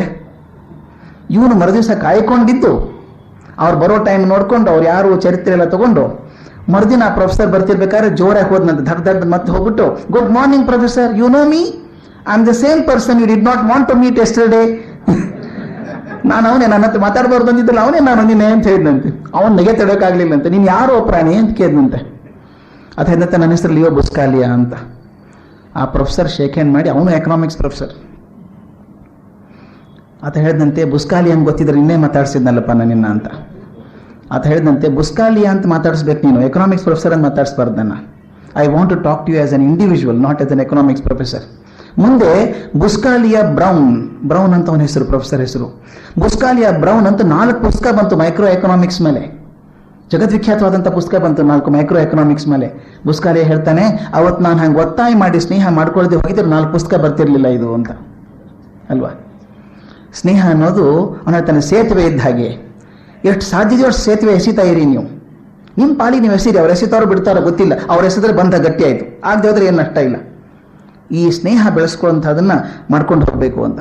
ಕೆಲವರು ಸ್ನೇಹದಲ್ಲಿ ಇದ್ದೀವಿ ಅಂತ ಮುಖವಾಡ ಹಾಕೊಂಡವ್ರು ತುಂಬಾ ಜನ ಇರ್ತಾರೆ. ಎಷ್ಟು ಒಳ್ಳೆಯ ಸ್ನೇಹಿತರನ್ನ ಗೊತ್ತಾ ಅನ್ಕೊಂಡಿರ್ತಾರೆ, ಒಳಗಡೆ ಕಷ್ಟ ಇರ್ತದೆ. ಈ ಥರದ್ದೊಂದು ಹೇಳ್ತಾರೆ. ಎಷ್ಟು ವರ್ಷ ಕೆಲವು ಮುಖವಾಡ ಹಾಕೊಂಡು ಮನೆಯಲ್ಲೇ ಇರ್ತೀವಿ ನಾವು, ಒಂದೇ ಮನೆಯಲ್ಲಿ ಇರ್ತೀವಿ, ಮುಖವಾಡ ಹಾಕೊಂಡೇ ಇರ್ತೀವಿ. ಒಂದು ವಠಾರ ಇತ್ತಂತೆ. ಒಂದು ವಠಾರದಲ್ಲಿ 10-15 ಮನೆ ಇರುತ್ತಲ್ಲ, ಆ ಮನೆಗೆ ಒಬ್ರು ಹೊಸದಾಗಿ ದಂಪತಿಗಳು ಬಂದ್ರಂತೆ. ಸರ್ದಾರ್ಜಿ ಗಂಡ ಹೆಂಡತಿ ಬಂದ್ರಂತೆ. ಆ ಮನೆಗೆ ಬಂದರು, ಹೊಸದಾಗಿ ದಂಪತಿಗಳು ಬಂದಿದ್ದಾರೆ ಅಂತ ಪಾಪ ಎಲ್ಲರೂ ಸತ್ಕಾರ ಮಾಡಿದ್ರು. ಎಲ್ರಿಗೂ ಏನು ಅಂದ್ರೆ ಗಂಡ ಹೆಂಡತಿ ಜಗಳಾಡ್ತಾರೆ. ವಠಾರದಲ್ಲಿ ಕೇಳಿಸುತ್ತೆ ಗಂಡ ಹೆಂಡತಿ ಜಗಳಾಡಿದ್ರೆ. ಅವ್ರು ಹೇಗೆ ಜಗಳಾಡ್ತಾರೆ ನೋಡ್ಬೇಕು, ಹೊಸದಾಗಿ ಮದುವೆ ಆದವರು ಅಂತ ವಿಚಾರ ಮಾಡ್ತಿದ್ರಂತೆ. ಜಗಳ ಕೇಳಿಸ್ತಾನೆ ಇಲ್ಲ ಅವ್ರ ಮನೆಯಿಂದ, ನಗೋದೇ ಕೇಳಿಸುತ್ತೆ ಬರೀ. ಆ ಹುಡುಗಿ ಒಂದ್ಸಲ ನಗ್ತಾಳೆ, ಹುಡುಗ ಒಂದ್ಸಲ ನಗ್ತಾನೆ, ಇಬ್ರು ಜೋರ ನಗ್ತಾ ಇದ್ದಾರೆ, ಎಷ್ಟು ಸಂತೋಷವಾಗಿದ್ದಾರಲ್ಲ ಇವರು ಅಂತ. ಇವ್ರು ಮೊದಲು ಕುತೂಹಲ ಇದ್ದದ್ದು ನಂತರ ಬೇಜಾರಾಗೋಕೆ ಶುರು ಆಯ್ತಂತೆ. ಏನು ಒಂದು ಸಲ ಜಗಳಾಡಿಲ್ಲ, 5 ವರ್ಷ ಆಯ್ತು ಮದುವೆ ಆಗಿ ಬಂದು ಜಗಳಾಡ್ತಾ ಇಲ್ಲ ಅವರು. 5 ವರ್ಷ 6 ವರ್ಷ 10 ವರ್ಷ ಆಯ್ತು, ಜಗಳನೇ ಕೇಳಿಸಲ್ಲ, ಸಂತೋಷವಾಗಿದ್ದಾರೆ ಅವರು. ಕೊನೆಗೆ ಊರಲ್ಲಿ ತೀರ್ಮಾನ ಮಾಡಿದ್ರಂತೆ, ಬಹುಶಃ ಇದು ಐಡಿಯಲ್ ಕಪಲ್, ಆದರ್ಶ ದಂಪತಿಗಳಿವರು ಅಂತ ಹೇಳಿ ಸನ್ಮಾನ ಮಾಡಬೇಕು ಅಂತ ಹೇಳಿ ಊರಲ್ಲಿ ಸನ್ಮಾನ ಮಾಡಿದ್ರಂತೆ. ಆ ಊರಿನ ಚೀಫ್ ಮ್ಯಾಜಿಸ್ಟ್ರೇಟ್ ಏನಿದ್ದ ಅವನ ಅಧ್ಯಕ್ಷತೆಯಲ್ಲಿ ಒಂದು ಸನ್ಮಾನ ಮಾಡಿ, ನೋಡಿ ಹೇಗಿದ್ದಾರೆ, 20 ವರ್ಷ ಜೊತೆಗಿದ್ದಾರೆ ಸ್ವಾಮಿ, ಒಂದು ದಿವಸ ಜಗಳಾಡೋದು ಕೇಳಿಲ್ಲ ವಠಾರದಲ್ಲಿ ನಾವು, ಅಷ್ಟು ಆದರ್ಶ ದಂಪತಿಗಳು ಅಂತ. ಜಡ್ಜ್ ಅವಾರ್ಡ್ ಕೊಟ್ಟನಂತ ಅವನಿಗೆ. ಮುಂದೆ 2 ವರ್ಷ ಆದಮೇಲೆ ಆ ಕೋರ್ಟ್ ಜಡ್ಜ್ ಏನಿದ್ನಲ್ಲ ಅವನ ಮುಂದೆ ಒಂದು ಕೇಸ್ ಬಂತಂತೆ. ಏನಂದ್ರೆ ಇವನು ಡೈವೋರ್ಸ್ ಅಪ್ಲೈ ಮಾಡ್ಕೊಂಡಿದ್ದ ಅಂತ. ಅವನು ಜಡ್ಜ್ ಕರೆದು ಕೇಳಿದಂತೆ, ಏನಯ್ಯ ಆಶ್ಚರ್ಯ ಅನ್ಸುತ್ತೆ, ನೀವು ಆದರ್ಶ ದಂಪತಿಗಳು, ನೀವು ಜಗಳಾಡಿದ್ದನ್ನೇ ಕೇಳಿಲ್ಲ ಅಂತ ಹೇಳ್ತಾರೆ, ನೀವು ಡೈವೋರ್ಸ್ ಯಾಕೆ ಕೇಳ್ತೀಯ ನೀನು ಅಂದಂತೆ. ಆತ ಹೇಳಿದಂತೆ, ಒಂದು ಮಿತಿ ಇದೆ ಸರ್, ನನಗೂ ಒಂದು ಮಿತಿ ಇದೆ ನನಗೆ ಅಂದಂತೆ. ಏನು ಮಿತಿ ಅಂತ ಕೇಳಿದಂತೆ. ನಾವು ಮೊದಲು ಮದುವೆ ಆದಾಗ ಒಂದು ತೀರ್ಮಾನ ಮಾಡ್ಕೊಂಡಿದ್ವಿ, ಹೊರಗಡೆ ತೋರಿಸ್ಬಾರ್ದು ನಮ್ಮ ಜಗಳನ ಅಂತ. ಅದಕ್ಕೇನು ವ್ಯವಹಾರ ಮಾಡ್ಕೊಂಡ್ವಿ, ಹೆಂಡತಿಗೆ ಹೇಳ್ತಿದ್ದೆ, ನಿನಗೆ ಕೋಪ ಬಂದರೆ ಏನು ಮಾಡ್ಬೇಕು ಗೊತ್ತಾ, ಮನೆಯಲ್ಲಿ ಏನು ಕೈಗೆ ಸಿಗುತ್ತೋ ಅಂತ ನನಗೆ ಎಸಿ, ನನ್ನ ಕಡೆ ಎಸಿ, ನನಗೆ ಬಡಿದ್ರೆ ನೀನು ನಗಬೇಕು, ನಾನು ತಪ್ಸ್ಕೊತೇನೆ, ತಪ್ಸ್ಕೊಂಡ್ರೆ ನಾನು ನಗ್ತೇನೆ. ಅವ್ರು ನಕ್ಕದ್ದು ಯಾಕೆ ಗೊತ್ತಾಯ್ತಲ್ಲ ಈಗ. ಆಕೆ ಹೊಡೆದದ್ದು ಗುರಿ ಮುಟ್ಟಿತು ಅಂದ್ರೆ ಆಕೆ ನಗೋಳು, ಇವನ್ ತಪ್ಸ್ಕೊಂಡ ಅಂದ್ರೆ ಇವನ್ ನಗೋನು. ಮೊದಲು ನಾನು ಸಣ್ಣವನಿದ್ದೆ ಸ್ವಾಮಿ, ಬೇಕಾದಂಗೆ ಬಗ್ಕೋತಿದ್ದೆ, ಪಾರಾಗ್ತಿದ್ದೆ. ಈಗ ಆಕೆ ಏನಾಗಿದೆ ಅಂದ್ರೆ 190% ಗುರಿ ತಪ್ಪಲ್ಲ ಆಕೆ, ಒಗದು ಗುರಿ ಚೆನ್ನಾಗಿ ಆಗ್ಬಿಟ್ಟಿದೆ. ನನಗೆ ದೇಹ ವಯಸ್ಸಾಯ್ತಲ್ಲ, ಅಷ್ಟು ಬೇಗ ಬಗ್ಗೋಕ್ಕೂ ಆಗಲ್ಲ. ಎಷ್ಟು ಅಂತ ತಡ್ಕೊಳ್ಳಿ ಸ್ವಾಮಿ, ಡೈವರ್ಸ್ ಕೊಡಿ ಅಂತ ಕೇಳಿದಂತೆ. ಹೊರಗಡೆ ಸ್ನೇಹದ ಮುಖವಾಡ ಇದ್ರೂ ಕೂಡ ಒಳಗಡೆ ಈ ತರ ಇದ್ದರೆ ಪ್ರಯೋಜನ ಇಲ್ಲ. ಅದು ಆ ಲೋಕ ಸ್ನೇಹ ಅನ್ನೋದು ಆರ್ದ್ರತೆ ಬರ್ಬೇಕು ಒಳಗಡೆಯಿಂದ ಅಂತ. ಅದಕ್ಕೆ ಮತ್ತೊಬ್ಬರನ್ನೇ ಮಾತಾಡುವಾಗ ಎಚ್ಚರ ಇರಲಿ. Talk as if you are talking for the last time in your life. Automatically ಮಾತಲ್ಲಿ ಕಹಿ ಬರೋದಿಲ್ಲ ಅಂತ. ಅದಕ್ಕೆ ಡಿ ವಿ ಜಿ ಬಹಳ ಚಂದ ಮಾತು ಹೇಳ್ತಾರೆ. ನಗು ಮನದಿ ಲೋಗರ ವಿಕಾರಂಗಳನ್ನು ನೋಡಿ ಬಿಗಿ ತುಟಿಯ ದುಡಿವಂದು ನೋವ ಪಡುವಂದು. ಪೊಗು ವಿಶ್ವ ಜೀವನದ ಜೀವಾಂತರಂಗದಲ್ಲಿ ನಗು ನಗುತ್ತ ಬಾಳ್ ತೆರಳು ಮಂಕುತಿಮ್ಮ. ನನಗನ್ಸುತ್ತೆ ಬಹಳ ಅದ್ಭುತ, ನನಗೆ ಅತ್ಯಂತ ಪ್ರಿಯವಾದಂಥ ಪದ್ಯ ಇದು. ನಗು ಮನದಿ ಲೋಗರ ವಿಕಾರಂಗಳನ್ನು ನೋಡಿ. ಮತ್ತೊಬ್ಬರ ವಿಕಾರ ನೋಡಿದಾಗ ನಗಬೇಡ, ಜೋರ ನಗಬೇಡ, ನೀನು ಮನಸ್ಸಲ್ಲಿ ನಗು. ಅವ್ರಿಗೆ ನೋವಾಗ ನಗಬೇಡ, ಎತ್ತಿ ತೋರಿಸ್ಬೇಡ, ನಿನ್ನ ಕೆಲಸ ಅಲ್ಲ ಅದು. ನಗು ಮನದಿ ಲೋಗರ ವಿಕಾರಂಗಳನ್ನು ನೋಡಿ ಬಿಗಿ ತುಟಿಯ ದುಡಿವಂದು ನೋವ ಪಡುವಂದು. ಅಯ್ಯೋ ನನ್ ತುಂಬಾ ಕಷ್ಟ, ಅಯ್ಯೋ ನನ್ ಕಷ್ಟ, ಯಾಕೆ ಹೇಳ್ಕೊತೀಯ ಎಲ್ಲರ ಮುಂದೆ? ಬಿಗಿ ತುಟಿಯ ದುಡಿವಂದು ನೋವ ಪಡುವಂದು. ಅಷ್ಟೇ ಸುಮ್ಮನೆ ಇರೋದಾ? ಇಲ್ಲ. ಪಗು ವಿಶ್ವ ಜೀವನದ ಜೀವಾಂತರಂಗದಲ್ಲಿ. ವಿಶ್ವ ಜೀವನದ ಜೀವನ ಅಂತರಂಗ ಇದೆಯಲ್ಲಪ್ಪ, ಅಲ್ಲಿ ಹೋಗ್ಬೇಕು, ಸುಮ್ಮನೆ ದಂಡೆ ಕೂತ್ಕೊಳ್ಳೋದಲ್ಲ, ಈ ಸದ್ರೊಳಗೆ ಹೋಗು. ಜೀವಾಂತರಂಗದಲ್ಲಿ ನಗು ನಗುತ್ತ ಬಾಳ್ ತೆರಳು ಮಂಕುತಿಮ್ಮ. ನಗನಗ್ತಾ ಇದ್ದು ನಗನಗ್ತಾ ಹೋಗ್ಬಿಡಪ್ಪ ನೀನು, ಸಾಕು ಅಂತ ಹೇಳ್ತಾರೆ. ಅದಕ್ಕೆ ವರ ಕೇಳ್ಕೊ ಅಂತಾರೆ. ಲೋಕ ಸ್ನೇಹದಲ್ಲಿ ಇರ್ಬೇಕಾದ್ರೆ ಯಾರನ್ನ ಕಂಡ್ರೆ ನಮ್ಗೆ ಇಷ್ಟ ಆಗತ್ತೆ ಹೇಳಿ? ಯಾರ ನಗನಗ್ತಾ ಇರ್ತಾರೋ, ಯಾರು ಮತ್ತೊಬ್ಬರ ನಗುವನ್ನು ಕೊಡ್ತಾರೋ ಅಂಥವ್ರ ಬಗ್ಗೆ ನಮಗೆ ಸ್ನೇಹ ತುಂಬಾ ಸುಲಭವಾಗಿ ಆಗ್ತದೆ. ನಗುವು ಸಹಜದ ಧರ್ಮ, ನಗಿಸುವುದು ಪರಧರ್ಮ. ನಗುವ ಕೇಳುತ್ತ ನಗುವುದು ಅತಿಶಯದ ಧರ್ಮ. ನಗುವ ನಗಿಸುವ ನಗಿಸಿ ನಗುತ್ತ ಬಾಳುವ ವರವ ಮಿಗೆ ನೀ ಬೇಡಿಕೊಳ್ಳೋ ಮಂಕುತಿಮ್ಮ. ವರ ಕೇಳ್ಕೋದು ಇದೊಂದು ಕೇಳ್ಕೊಂಡ್ಬಿಡಪ್ಪ ಸಾಕು. ನಗು ಅಂಥದ್ದು, ಮತ್ತೊಬ್ಬರು ನಗಿಸುವಂಥದ್ದು, ಮತ್ತೊಬ್ಬರು ನಗು ಕೇಳಿ ನಗುವಂಥದ್ದು ಇದೆ, ಬಹಳ ದೊಡ್ಡದದು. ಮತ್ತೊಬ್ಬರು ನಕ್ಕಾಗ ನಮ್ಗೆ ಸಂಕಟ ಆಗ್ತದೆ, ಮತ್ತೊಬ್ಬರು ನಕ್ಕಾಗ ನಮ್ಗೆ ಸಂಕಟ ಆಗ್ತದೆ. ಆ ನಗು ನನಗಿಲ್ಲಲ್ಲ ಅಂತ ಸಂಕಟ ಪಡಬೇಡ, ಅವ್ರ ನಗು ನೋಡಿ ನೀನು ಸಂತೋಷವಾಗಿ ನಗು ಅಂಥದ್ದಾಗು. ನಗೀತೆ ನಗುಸು ನಗೀತೆ ನಗುತ್ತ ಬಾಳುವ ವರವ ವರ ಅದು.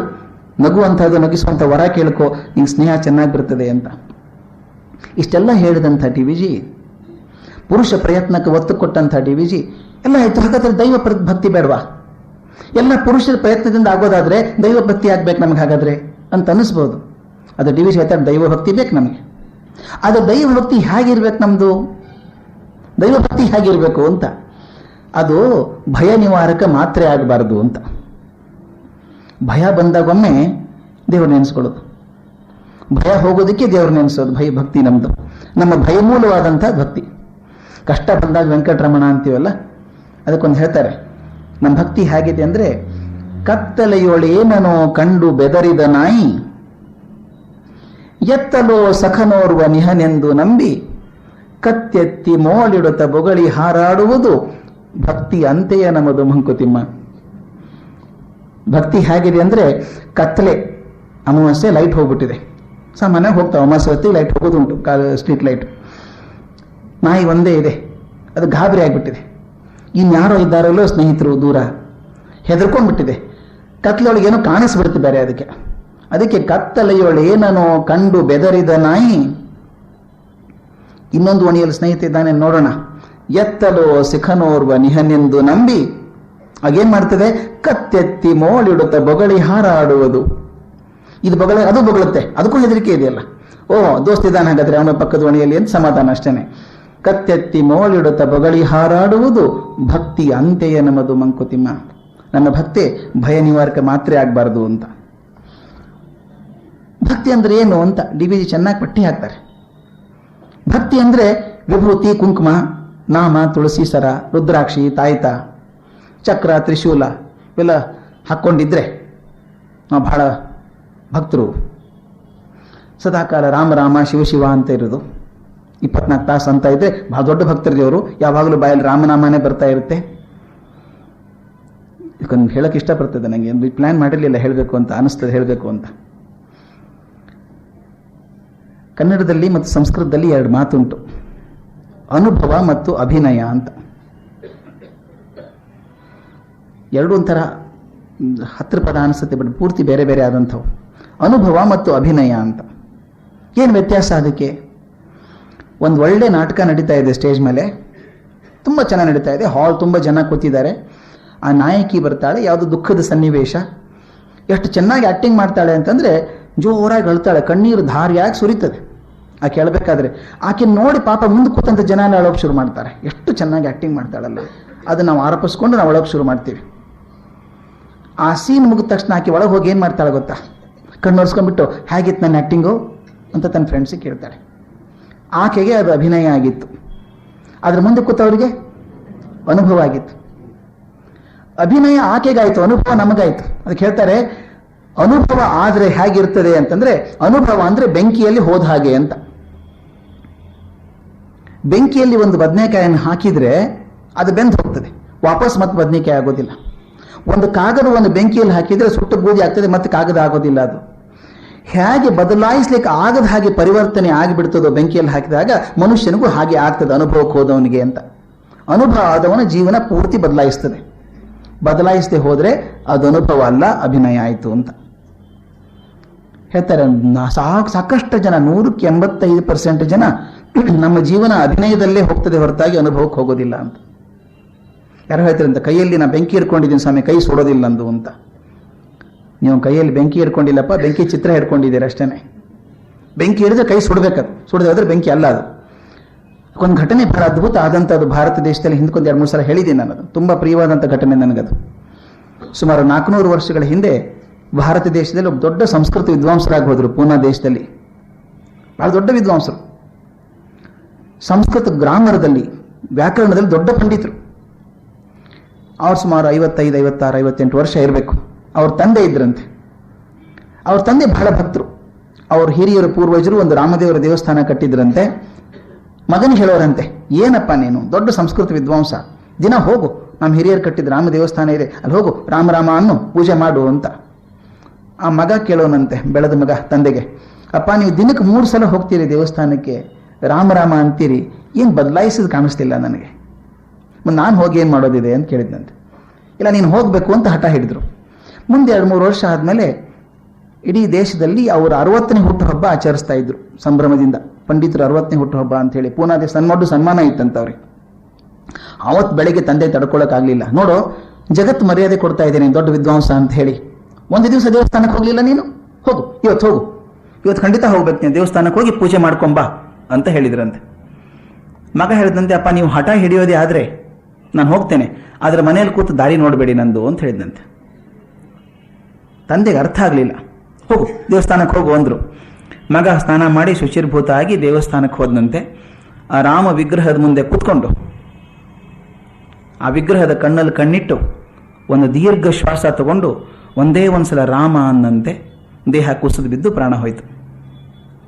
ಆ ಪಂಡಿತರ ಹೆಸರು ಭಟ್ಟೋಜಿ ದೀಕ್ಷಿತ್ ಅಂತ, ದೊಡ್ಡ ವ್ಯಾಕರಣ ಪಂಡಿತರು. ಅದು ಕಥೆ ಹಿಂದಿಯಲ್ಲಿ ಓದಿದ್ದು ನಾನು. ಅದರಲ್ಲಿ ಹೇಳ್ತಾರೆ ಅವ್ರು ಯಾಕೆ ಹಂಗೆ ಪ್ರಾಣ ಬಿಟ್ರು ಅಂತ. ಬಹುಶಃ ಅವ್ರು ಅನ್ಕೊಂಡ್ರು ಅಂತ ಹಿಂದಿಯಲ್ಲಿ ಬರೋ ಮಾತು, ಜಬ್ ಮೈ ರಾಮ್ ಕಿ ದುನಿಯಾ ಮೇ ಜಾ ರಹಾ ಹೂಂ ಕಾಮ್ ಕಿ ದುನಿಯಾ ಮೇ ಕ್ಯೂ ವಾಪಸ್ ಆನಾ ಅಂತ. ನಾನು ರಾಮನ ಪ್ರಪಂಚಕ್ಕೆ ಹೋಗೋನು ಕೆಲಸದ ಪ್ರಪಂಚಕ್ಕೆ ಮತ್ತೆ ಯಾಕೆ ವಾಪಸ್ ಬರಲಿ ಅಂತ ಅಲ್ಲಿ ಹೋಗ್ಬಿಟ್ರು ಅಂತ. ಒಂದೇ ಸಲ ರಾಮ ಅಂದದ್ದು. ಆದರೆ ರಾಮ ಒಂದ್ಸಲ ಹೇಗೆ ಅಂದಿರ್ಬೇಕು ಅವರು ಅಂತ, ದೇಹದ ಉಸಿರು ರಾಮ ಅಂದಿರಬೇಕು, ಕಣ ಕಣ ರಾಮ ಅಂದಿರಬೇಕು, ರಾಮನಲ್ಲಿ ಸೇರ್ಕೊಂಡು ಹೋಗ್ಬಿಟ್ರು.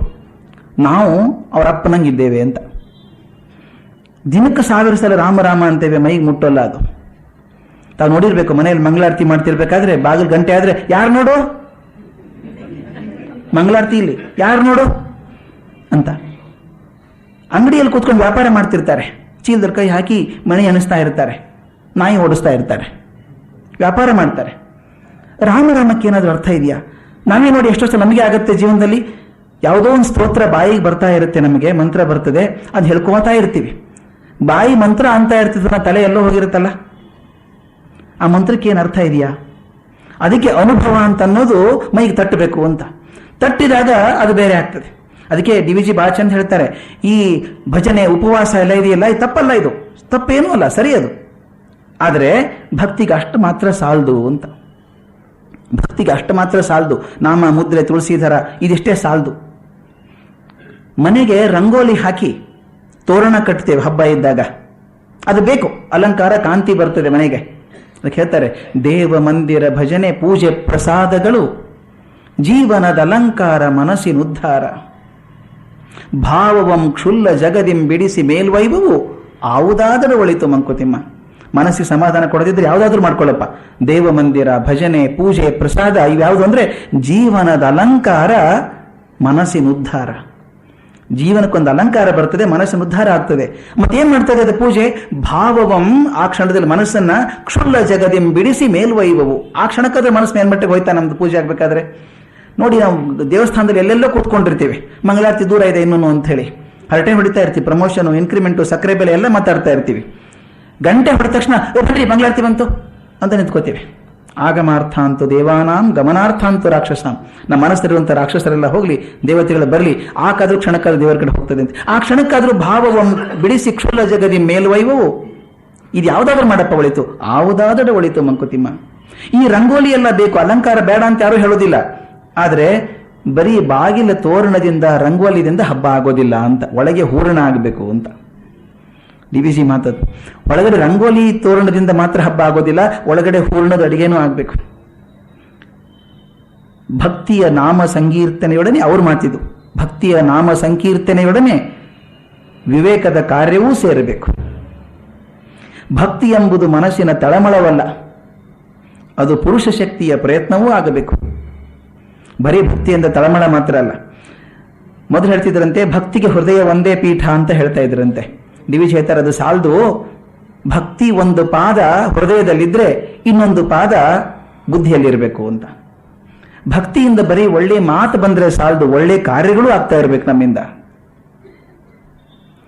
ಈ ದೃಷ್ಟಿಯಿಂದ ನೋಡಿದ್ರೆ DVG ಹೇಳ್ತಾರೆ, ನಮ್ಮ ದಾಸವರೇಣ್ಯರು, ಕಬೀರರು, ಶಿವಶರಣರು ಎಲ್ಲರೂ ಕೂಡ ಯಾರು ದೇವ ಮಹಿಮಾ ಪ್ರಚಾರಕರು ಅಂತಿದ್ರೋ, ದೇವರ ಮಹಿಮೆಯನ್ನು ಪ್ರಚಾರ ಮಾಡುವಂಥವ್ರು ಯಾರಿದ್ರೋ ಅವ್ರು ಹೇಗೆ ದೈವ ಭಕ್ತರೋ, ಹಾಗೆ ದಾದಾಭಾಯಿ ನವರೋಜಿಯವರು, ರಾನಡೆಯವರು, ಗೋಖಲೆಯವರು, ಗಾಂಧಿಯವರು, ಟಾಟಾ, PC ರೇ, ಮಹಲ್ನೋಬಿಸ್ ಇವರೆಲ್ಲರೂ ಕೂಡ ದೈವ ಭಕ್ತರೇ. ವಿಶ್ವೇಶ್ವರಯ್ಯನವರು ದೈವ ಭಕ್ತರೇ. ಕೆಲವರು ಮನಸ್ಸಿನ ಆರ್ತತೆಯನ್ನು ದೇವರಿಗೆ ಮುಟ್ಟಿಸೋದಾದ್ರೆ, ಇನ್ನೊಬ್ಬರು ಗಟ್ಟಿ ಪುರುಷ ಶಕ್ತಿಯಿಂದ ಸಮಾಜಕ್ಕೆ ಸೇವೆ ಮಾಡಿದ್ರು, ಅವ್ರ ಭಕ್ತಿ ಅದು. ಭೈರಪ್ಪನವರು ಒಂದು ಕಡೆ ಬರೀತಾರೆ, ಒಂದು ಒಳ್ಳೆ ದೇವಸ್ಥಾನ ಸೃಷ್ಟಿ ಆದ್ರೆ, ಅದ್ಭುತ ದೇವಸ್ಥಾನ ಸೃಷ್ಟಿ ಆದ್ರೆ ರಾಜ ತನ್ನ ಬೊಕ್ಕಸದಿಂದ ತನ್ನ ಭಕ್ತಿಯನ್ನು ಸಲ್ಲಿಸಿರಬಹುದು, ಆದರೆ ಶಿಲ್ಪಿ ತನ್ನ ಉಳಿಯಿಂದ ಭಕ್ತಿಯನ್ನು ಸಲ್ಲಿಸಿದ್ದಾನೆ ಅಂತ.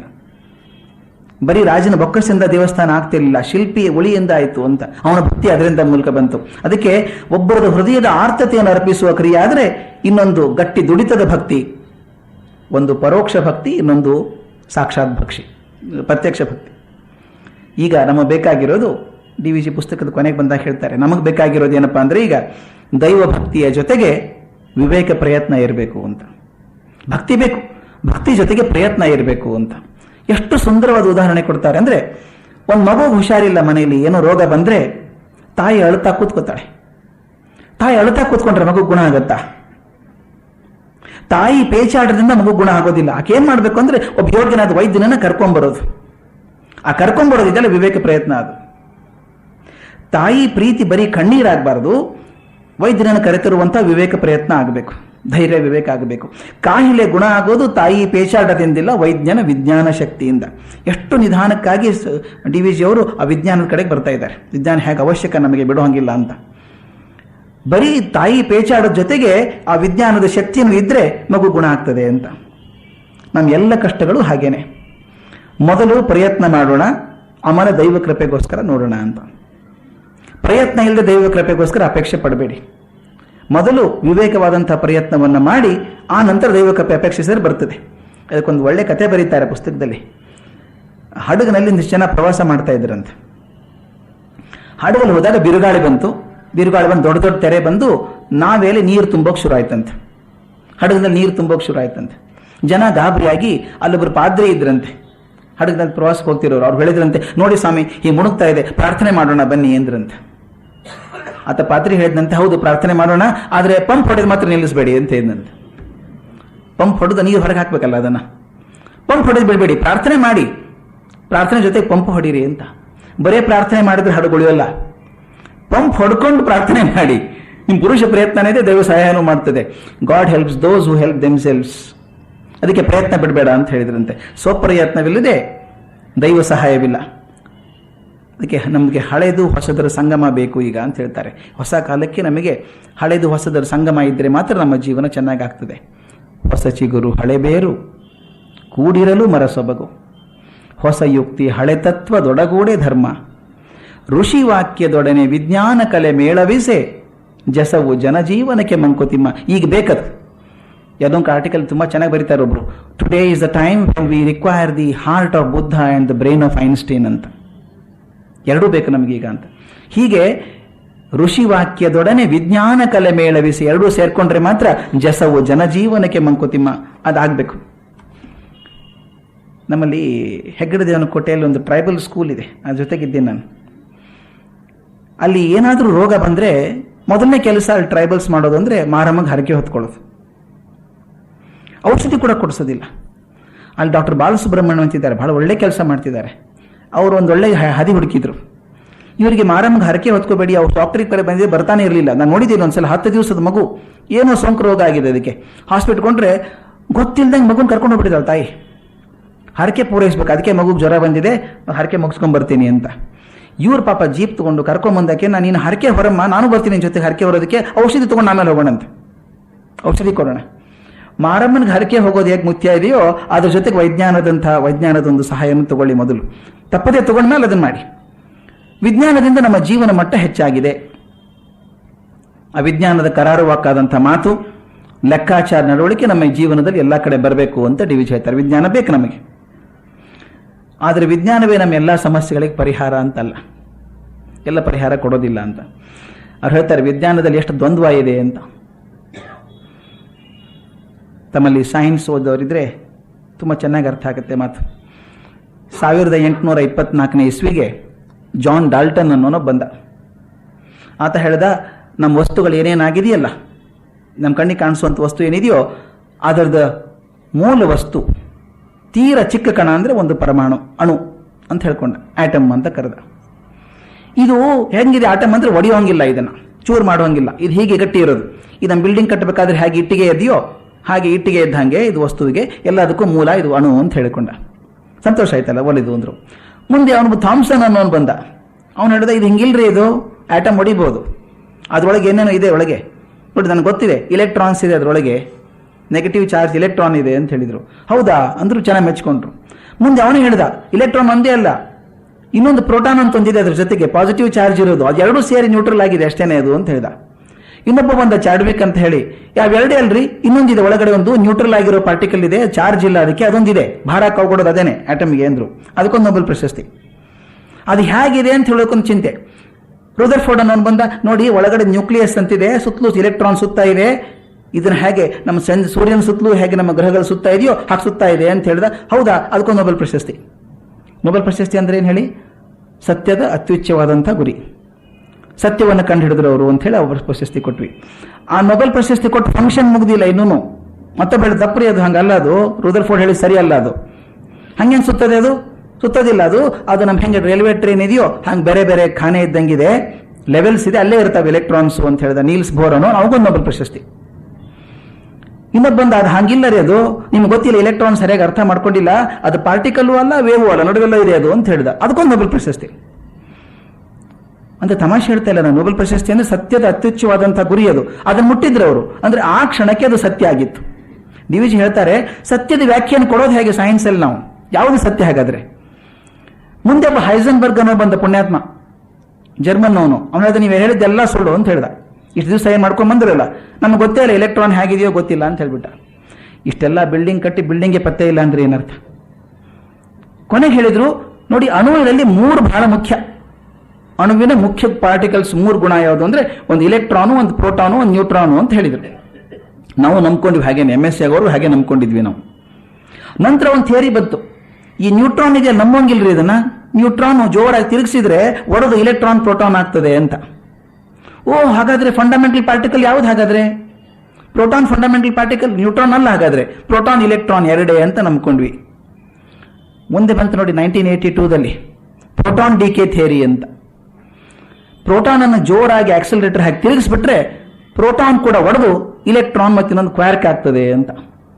ಅದು ಶಬಾಷ್, ಅದು ಒಳ್ಳೇದು ಅಂತ ಅದಕ್ಕೂ ನೊಬೆಲ್ ಪ್ರಶಸ್ತಿ ಕೊಟ್ವಿ. ಈಗ ಹಾಗಾದ್ರೆ ಫಂಡಮೆಂಟಲ್ ಪಾರ್ಟಿಕಲ್ ಯಾವುದಾಯ್ತು? ಇಲೆಕ್ಟ್ರಾನ್ ಒಂದೇ ಆಯ್ತಲ್ಲ. ಯಾಕಂದ್ರೆ ನ್ಯೂಟ್ರಾನ್ ಒಡೆದು ಪ್ರೋಟಾನ್ ಇಲೆಕ್ಟ್ರಾನ್ ಆಗ್ತದೆ, ಪ್ರೋಟಾನ್ ಒಡೆದು ಇಲೆಕ್ಟ್ರಾನ್ ಕ್ವಾರ್ಕ್ ಆಗ್ತದೆ. ಇನ್ನು ಇಲೆಕ್ಟ್ರಾನ್ ಗತಿ ಏನು? 1994 ಅದು ಆಯ್ತು.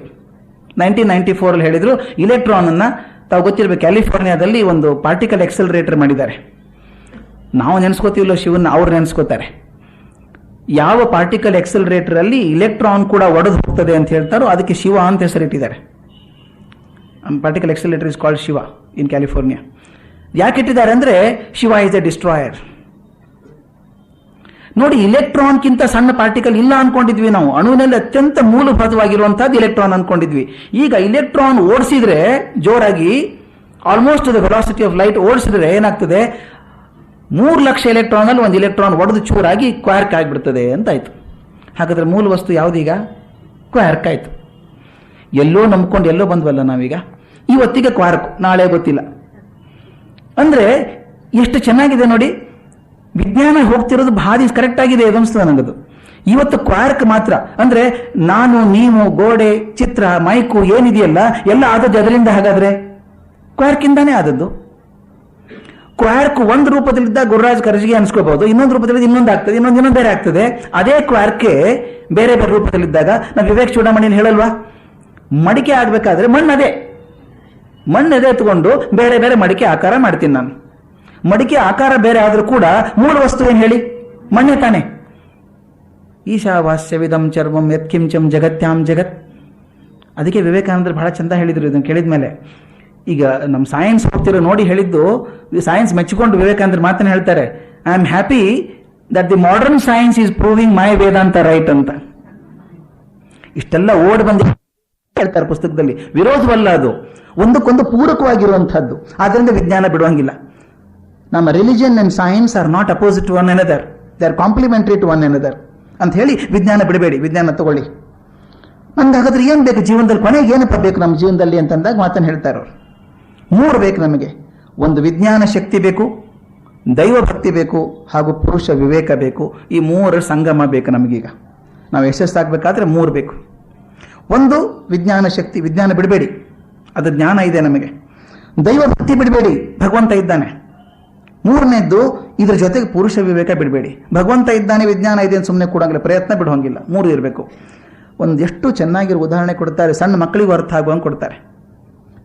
ನಮಗೆ ಗೊತ್ತಿರೋರ ಪೈಕಿ ಯಾರಿಗಾದ್ರೂ ಒಂದು ರೋಗ ಬಂದ್ರೆ, ವ್ಯಾಧಿ ಆದ್ರೆ ನಾವೇನ್ ಮಾಡ್ತೇವೆ, ತುಂಬಾ ದಿವಸ ಆಗ್ಬಿಟ್ಟಿದೆ, ವ್ಯಾಧಿ ಬಲ್ತು ಹೋಗಿದೆ, ಅದಕ್ಕೊಬ್ಬ ಅರ್ಹನಾದಂಥ ಯೋಗ್ಯನಾದಂಥ ವೈದ್ಯನನ್ನು ಆರಿಸ್ತೇವೆ. ಅವರೇ ಸರಿ, ಸ್ಪೆಷಲಿಸ್ಟ್ ಅವರು ಅಂತ ಹೋಗಿ ಆ ವೈದ್ಯರನ್ನು ಕರ್ಕೊಂಬಂದು ಟ್ರೀಟ್ಮೆಂಟ್ ಕೊಡಿಸ್ತೇವೆ. ಆ ವೈದ್ಯ ಹಾಗೆ ಬಂದು ಕೂಡ ಔಷಧಿ ಕೊಡ್ತಾನ? ಇಲ್ಲ, ಪರೀಕ್ಷೆ ಮಾಡ್ತಾನೆ. ಎಲ್ಲ ಥರದ ಪರೀಕ್ಷೆ ಮಾಡಿ, ಏನೇನೋ ಪರೀಕ್ಷೆಗಳು ಮಾಡಿ, ಕೊನೆಗೆ ಈ ಔಷಧಿ ಸರಿ ಅವನಿಗೆ, ಈ ಮಾತ್ರೆ ಸರಿ, ಈ ಕಷಾಯ ಸರಿ, ಈ ಚೂರ್ಣ ಸರಿ ಅಂತ ತೀರ್ಮಾನ ಮಾಡಿ ಕೊಡ್ತಾನೆ. 2 ಕೆಲಸ ಆಯ್ತು. ಸ್ನೇಹಿತರೆಲ್ಲ ಸೇರಿ ವೈದ್ಯನನ್ನು ಕರ್ಕೊಂಡ್ಬಂದದ್ದಾಯ್ತು, ವೈದ್ಯ ಪರೀಕ್ಷೆ ಮಾಡಿದ್ದಾಯ್ತು. ಕೊನೆಗೆ ಆ ರೋಗಿ ಆ ಔಷಧಿಯನ್ನು ತಗೋಬೇಕು. ಆ ವೈದ್ಯ ಕೊಟ್ಟಂತ ಔಷಧಿಯಲ್ಲಿ ನಂಬಿಕೆ ಅವನಿಗೆ ರೋಗಿಗೆ ಇಲ್ಲದೆ ಹೋದ್ರೆ ಏನಾಗ್ತದೆ ಅಂತ. ಈ 3 ಭಾಗ ಎಷ್ಟು ಚೆನ್ನಾಗಿದೆ ನೋಡಿ. ಮೊದಲನೇದು, ನೀವು ಒಳ್ಳೆ ವೈದ್ಯನನ್ನು ಆರಿಸ್ತಿರಲ್ಲ, ಅದು ವಿವೇಕ, ನಿಮ್ದು ವಿವೇಕ. ಅದು ಒಳ್ಳೆಯವರು ಆರಿಸ್ಕೊಂಡ್ ಬಂದ್ರಿ ನೀವು. ಓಕೆ, ಆ ವಿವೇಕ ಬಂದ ನಾವು ವೈದ್ಯ ಏನ್ ಮಾಡಿದ, ತನಗೆ ಗೊತ್ತಿರುವಂತಹ ವಿಜ್ಞಾನ ಶಕ್ತಿಯನ್ನು ಉಪಯೋಗಿಸಿ ಪರೀಕ್ಷೆ ಮಾಡಿ ಇದು ಔಷಧಿ ಅಂತ ತೀರ್ಮಾನ ಮಾಡಿದ. 3ನೇದ್ದು ನಂಬಿಕೆ ಇರಬೇಕು, ಭಕ್ತಿ ಇರಬೇಕು ಅವನಿಗೆ ವೈದ್ಯನಲ್ಲಿ. ವೈದ್ಯನಲ್ಲಿ ನಂಬಿಕೆ ಇದ್ರೆ ಮಾತ್ರ ಔಷಧಿ ಪ್ರಯೋಗ ಕೊಡ್ತದೆ. ಯಾಕಂದ್ರೆ ಮನಸ್ಸಿಗೆ ದೇಹದ ಮೇಲೆ ತುಂಬಾ ಅಧಿಕಾರ ಇದೆ. ಎಷ್ಟೋ ಸಲ ನಮ್ಮ ಅರ್ಧಕ್ಕರ್ಧ ರೋಗಗಳು ಮನಸ್ಸಿನಿಂದ ಆದಂಥದ್ದೇ. ಇಲ್ಲಿ ಎಮಿನೆಂಟ್ ಸೈಕಾಲಜಿಸ್ಟ್ ಇದ್ದಾರೆ. ಮನಸ್ಸಿಗೆ ಆಗುವಂಥ ಪರಿಸ್ಥಿತಿ, ನಮ್ಮ ಮನಸ್ಸು ನಮ್ಮ ದೇಹದ ಮೇಲೆ ಹತೋಟಿ ಆಗಿದೆ ಅಂದ್ರೆ ಎಷ್ಟೋ ಸಲ ಸೈಕೋಸೊಮ್ಯಾಟಿಕ್ ಡಿಸೀಸಸ್ ಅಂತ ಹೇಳ್ತೇವೆ. ಅದು ಮನಸ್ಸಿನ ಕಾಯಿಲೆ ದೇಹದ ಮೇಲೆ ಪರಿಣಾಮ ಮಾಡುವಂತಹದ್ದು. ಆದ್ರಿಂದ ನಿಮಗೆ ನಂಬಿಕೆ ಇದ್ರೆ ಮಾತ್ರ ಔಷಧಿ ಪರಿಣಾಮ ಹೊಂದುತ್ತದೆ. ಈ 3 ಬಂತಲ್ಲ, ಅದರೊಳಗೆ ವಿವೇಕ, ಒಳ್ಳೆ ವೈದ್ಯನನ್ನು ಹುಡುಕುವಂಥದ್ದು, ವಿಜ್ಞಾನ ಅವನ ರೋಗ ಏನು ಅಂತ ಕಂಡುಹಿಡಿಯುವಂಥದ್ದು, ಮತ್ತು ರೋಗಿಗೆ ವೈದ್ಯನ ಮೇಲೆ ಇರುವಂತಹ ನಂಬಿಕೆ, ಆ ದೈವ ಭಕ್ತಿ ಇದ್ರೆ ಮಾತ್ರ ಗುಣ ಆಗ್ತದೆ. ಈ 3 ಸಂಗಮ ಇಲ್ಲಾಗ್ತದೆ. 3 ಬೇಕು ನಮಗೆ ಅಂತ. ಅದಕ್ಕೆ ನಮ್ಮ ಪೂರ್ವಿಕರೊಂದು ಮಾತನ್ನು ಹೇಳ್ತಾರೆ, ಈಗಾದ್ರೂ ನಮ್ಮ ಬಾಯಿಗೆ ಬರುತ್ತೆ, ನಮ್ಮ ಅಜ್ಜ ಹೇಳಿ ಹೇಳಿ ಕಲಿಸಿದ್ದು. ಔಷಧಿ ಯಾವುದೇ ತಗೊಂಡ್ರು ಔಷಧಂ ಜಾಹ್ನವಿ ತೋಯಂ ವೈದ್ಯೋ ನಾರಾಯಣೋ ಹರಿಹಿ ಅಂತ ಹೇಳ್ತೇವೆ. ಇದರಲ್ಲಿ 3 ಇದೆ ನೋಡಿ, ಎಷ್ಟು ಚೆನ್ನಾಗಿದೆ. ಔಷಧಂ ಜಾಹ್ನವಿ ತೋಯಂ. ಈ ಔಷಧಿ ಅಂತೇನಿದೆಯಲ್ಲಪ್ಪ, ನಾನು ಕೊಟ್ಟಂತ ಕಷಾಯನೋ ಮಾತ್ರೆನೋ ಚೂರ್ಣ ಇದೆಯಲ್ಲ, ಇದನ್ನ ಪವಿತ್ರ ಗಂಗಾಚಲ ಇದ್ದ ಹಾಗೆ ನನಗೆ. ವೈದ್ಯೋ ನಾರಾಯಣೋ ಹರಿ, ವೈದ್ಯ ಇದ್ದೇನಲ್ಲ ಅವನ ಭಗವಂತನ ಸ್ವರೂಪ. ನೋಡಿ, ಬರೀ ಗಂಗಾಜಲ ಕುಡಿಲಿಲ್ಲ ಬುದ್ಧವಂತರವರು. ರೋಗ ಬಂದ ಬರೀ ಗಂಗಾಜಲ ಕುಡಿಲಿಲ್ಲ. ಔಷಧಂ ಜಾಹ್ನವಿ ತೋಯಂ, ಇದು ಔಷಧನೇ ತಗೊಳ್ಳೋದು ವಿಜ್ಞಾನ. ಔಷಧಿ ಅಂದ್ರೆ ವಿಜ್ಞಾನ. ಅದು ಜಾಹ್ನವಿ ತೋಯಂ, ಅದ್ರ ಬಗ್ಗೆ ನಂಬಿಕೆ ಇದೆ. ಮತ್ತೆ ಕೊಡೋರು ಯಾರು? ವೈದ್ಯೋ ನಾರಾಯಣೋ ಹರಿ, ವೈದ್ಯ ದೇವರ ಸಮಾನ ಅವನು. ವೈದ್ಯ ಅಂದ್ರೆ ವಿಜ್ಞಾನ ರಿಪ್ರೆಸೆಂಟ್ ಆದ್ರೆ, ನಾರಾಯಣೋ ಹರಿ ದೇವರ ಸಮಾನ ಅವನ ತನ್ನಬೇಕಾದ್ರೆ ದೈವ ಭಕ್ತಿ ಬಂತು. ಔಷಧಿ ತಗೋಕನ್ನಂತ ವಿವೇಕ ಇದೆ. ವಿವೇಕ, ವಿಜ್ಞಾನ ಮತ್ತು ದೈವ ಭಕ್ತಿ ಮೂರು ಸೇರ್ಕೊಂಡಂತ ಒಂದು ಪದ, ಇದು ಮೂರರ ಸಮ್ಮೇಳನ ಇದು ಅಂತ ಹೇಳ್ತಾರೆ. ವಿಜ್ಞಾನವಿಲ್ಲದಂತಹ ಧರ್ಮನಿಷ್ಠೆ ಕುರುಡು ಅಂತ. ವಿಜ್ಞಾನವಿಲ್ಲದಂಥ ಧರ್ಮನಿಷ್ಠೆ ಕುರುಡಾದ್ರೆ, ಧರ್ಮನಿಷ್ಠೆ ಇಲ್ಲದಂಥ ವಿಜ್ಞಾನ ಅನರ್ಥಕ್ಕೆ ಸಾಧನ ಅಂತ ಪುಸ್ತಕದಲ್ಲಿ ಬಹಳ ಚೆನ್ನಾಗಿ ಬರೀತಾರೆ. ಅಬಿಸಿನಿಯಾ ದೇಶದಲ್ಲಿ ತುಂಬ ಭಕ್ತರು, ದೈವ ಭಕ್ತರು, ಅವ್ರಿಗೆ ಮಂತ್ರ ಮಾಟ ದೇವರ ಬಗ್ಗೆ ತುಂಬ ವಿಶ್ವಾಸ. ಇಟಲಿಯವರು ದಾಳಿ ಮಾಡ್ತಾರೆ ಅದ್ರ ಮೇಲೆ. ಅಬಿಸಿನಿಯಾ ಜನಕ್ಕೆ ಖಾತ್ರಿ, ನಂಬಿಕೆ, ದೇವರಿದ ನಮಗೇನಾಗ್ತದೆ, ಯಾರು ಬಂದು ನಮ್ಮ ದೇಶ ಸೋಲ್ಸೋಕೆ ಸಾಧ್ಯ ಇಲ್ಲ, ನಮ್ಮ ದೇಶ ತೆಗ್ಗುದಿನೇ ಇರುವಂಥ ದೇಶ, ಯಾರೂ ಬರೋದೇ ಇಲ್ಲ ಇಲ್ಲಿ ಅಂತ ನಂಬ್ಕೊಂಡ್ಬಿಟ್ರು. ಬರೀ ದೈವ ಭಕ್ತಿ ಮಾತ್ರ ಇಟ್ಕೊಂಡಿದ್ರು ಅವರು, ಏನೂ ಆಗಲ್ಲ ನಮಗೆ ನಂಬಿಕೆ ಅವರಿಗೆ. ಆದರೆ ಇಟಾಲಿಯನ್ಸ್ ವಿಮಾನ ತಂದು, ಟ್ಯಾಂಕ್ ತಂದರು, ದೇಶನ ಹೊಡೆದು ಸೋಲ್ಸೋಗ್ಬಿಟ್ರು. ಬರೀ ದೈವ ಭಕ್ತಿ ಇತ್ತು, ವಿಜ್ಞಾನವನ್ನು ತಗೊಳ್ಳಿಲ್ಲ ಅವರು, ಅದರಿಂದ ದೇಶ ಹೋಯ್ತು.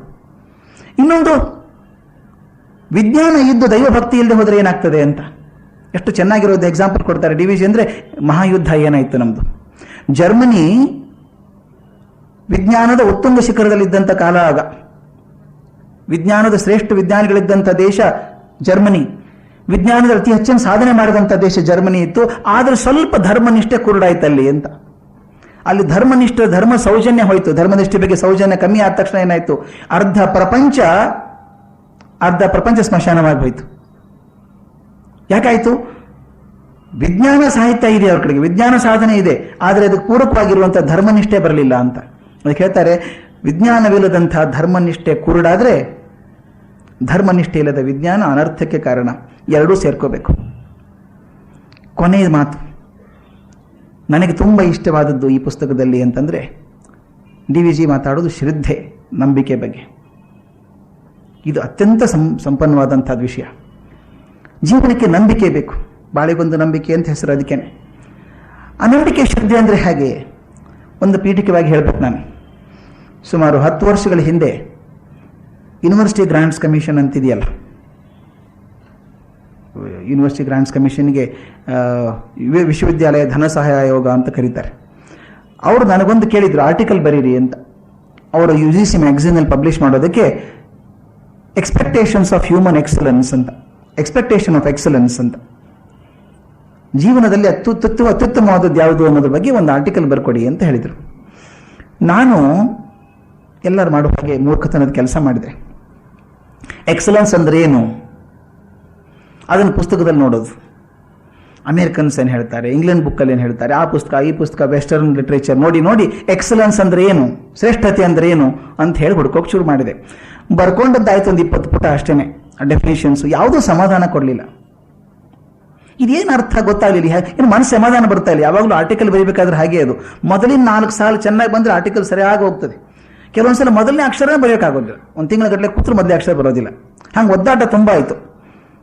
ಆಗ ನೋಡಿ ಹೇಗಿರುತ್ತೆ ಅಂತಂದರೆ, ನಮ್ಮ ಅಜ್ಜನ ನೆನೆಸ್ಕೊಂಡೆ. ನಾನು ಸಣ್ಣವನಿದ್ದಾಗ ನಮ್ಮ ಅಜ್ಜ ನಾನು ಗುರುಕುಲಕ್ಕೆ ಕಳಿಸ್ತಾ ಇದ್ರು. ಒಂದು 5-6 ವರ್ಷ ಗುರುಕುಲಕ್ಕೆ ಹೋದದ್ದು ನಾನು. ದಿನ ಬೆಳಗ್ಗೆ ಹೋಗಿ ಮಂತ್ರ ಪಾಠಕ್ಕೆ ಹೋಗೋದು. ಮಂತ್ರ ಪಾಠಕ್ಕೆ ಹೋದಾಗ ಈ ಸ್ತೋತ್ರ ಆಗಿತ್ರ ಕಲಿಸೋರು. ವೆಂಕಟೇಶ್ ಸ್ತೋತ್ರ ಸ್ಟಾರ್ಟಿಂಗಿಗೆ, ಸ್ವಲ್ಪ ಮೇಲೆ ವಾಯುಸ್ತುತಿ ಇಂಥವೆಲ್ಲ ಹಚ್ಚಿ ಕಲಿಸಿ, ಕೊನೆಗೆ ಸ್ವಲ್ಪ ಹುಡುಗರ ಹತ್ರ ಕೂತ್ಕೊಂಡು ಉಪನಿಷತ್ ಪಾಠ ಮಾಡೋರು ಗುರುಗಳು. ಅವನ ಜಗಳಾಡಿದ್ದು ನಮ್ಮ ಮೇಷ್ಟ್ರ ಹತ್ರ, ಇದು ಯಾಕೆ ಕಲಿಸ್ತೀರಿ ಗುರುಗಳೇ, ಇದು ಉಪನಿಷತ್ ಪಾಠ ನಮ್ಗೆ ಅರ್ಥನೇ ಆಗೋಲ್ಲ, ಅದು ಅರ್ಥ ಗೊತ್ತಿಲ್ಲ, ಸುಮ್ಮನೆ ಬಾಯ್ಪಾಠ ಮಾಡಿ ಏನು ಪ್ರಯೋಜನ ಅಂತ. ಅವ್ರು ಹೇಳಿದರು, ಅರ್ಥ ಆಗದಿದ್ರೆ ಏನು ನಷ್ಟ ಇಲ್ಲ, ಬಾಯ್ಪಾಠ ಮಾಡು, ಮುಂದೆ ಯಾವಾಗಲೂ ತಲೆಗೆ ಪೆಟ್ಟು ಬಿದ್ದಾಗ ಅರ್ಥ ಆಗ್ತದೆ ಅದು ಒಂದು, ಆವಾಗ ಅರ್ಥ ಆಗ್ತದೆ.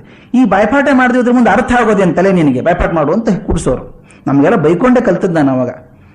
ಚಳಿ, ಧಾರವಾಡ ಚಳಿ, ಬೆಳಗ್ಗೆ ಹೋಗಿ ಆ ಬಾವಿಯಲ್ಲಿ ನೀರು ಎಳ್ಕೊಂಡು ತಲೆ ಮೇಲೆ ಹಾಕ್ಕೊಂಡು ಕೂಡಬೇಕು.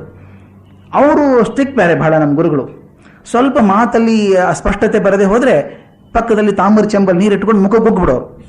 ಏನು ಚಳಿ ಧಾರವಾಡದಲ್ಲಿ, ಉಗ್ಬಿಟ್ಟು ಹೋಗೋ ಆ ಕಟ್ಟೆ ಮೇಲೆ ಹುಣಸೆ ಹಣ್ಣು ಇಟ್ಟಿದ್ದೀನಿ, ನಾಲಿಗೆ ಉಜ್ಕೊಂಬ, ಮಾತು ಸರಿ ಬರ್ತಾ ಇಲ್ಲ ಇನ್ನೂ. ಇದೆಲ್ಲ ಮಾಡ್ಕೊಂಡು ಕಲ್ತದ್ದು, ಬೈಕೊಂಡು ಕಲ್ತದ್ದು ಅದೆಲ್ಲನು. ಇದು ನನಗೆ ಎಕ್ಸಲೆನ್ಸ್ ಆರ್ಟಿಕಲ್ ಬರೀಬೇಕಾದ್ರೆ ಏನು ಶ್ರೇಷ್ಠತೆ ಅಂದ್ರೆ ಏನು ಅಂತ ಹುಡುಕಾಡ್ತಾ ಇದ್ನಲ್ಲ, ಅದು ಸಣ್ಣವ್ರದಾಗ ಕಲ್ತದ್ದು ಬಾಯಿಗೆ ಬಂದದ್ದು ಹೋಗಲ್ಲ ನೋಡಿ, ಬಾಯಿಗೆ ಬಾಯ್ಪಾಠ ಮಾಡಿದ್ದು ಮರೆಯಲ್ಲ ಅದು. ಹಿಂಗೆ ಕೂತಾಗ ಒಂದು ಛಾಂದೋಗ್ಯದ ಮಾತು ಬರ್ತಾ ಇತ್ತು ಬಾಯಿಗೆ, ಯದೇವ ವಿದ್ಯೆಯ ಕರೋತಿ ಶ್ರದ್ಧೆಯ ಉಪನಿಷದ ತದೇವ ವೀರ್ಯವತ್ತರಂ ಭವತಿ ಅಂತ ಮಾತು.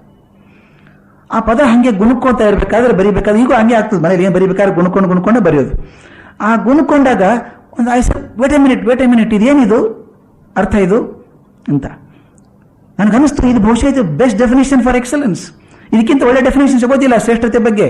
ಯದೇವ ವಿದ್ಯೆಯ ಕರೋತಿ ಶ್ರದ್ಧೆಯ ಉಪನಿಷದ ತದೇವ ವೀರ್ಯವತ್ತರಂ ಭವತಿ. ಯಾವುದೇ ಕೆಲಸ ಈ ಮೂರರ ಹಿನ್ನೆಲೆಯಲ್ಲಿ ಮಾಡಿದರೆ ಅತ್ಯಂತ ಶ್ರೇಷ್ಠ ಕೆಲಸ ಆಗ್ತದೆ. ಆ ಮೂರು ಯಾವುದು?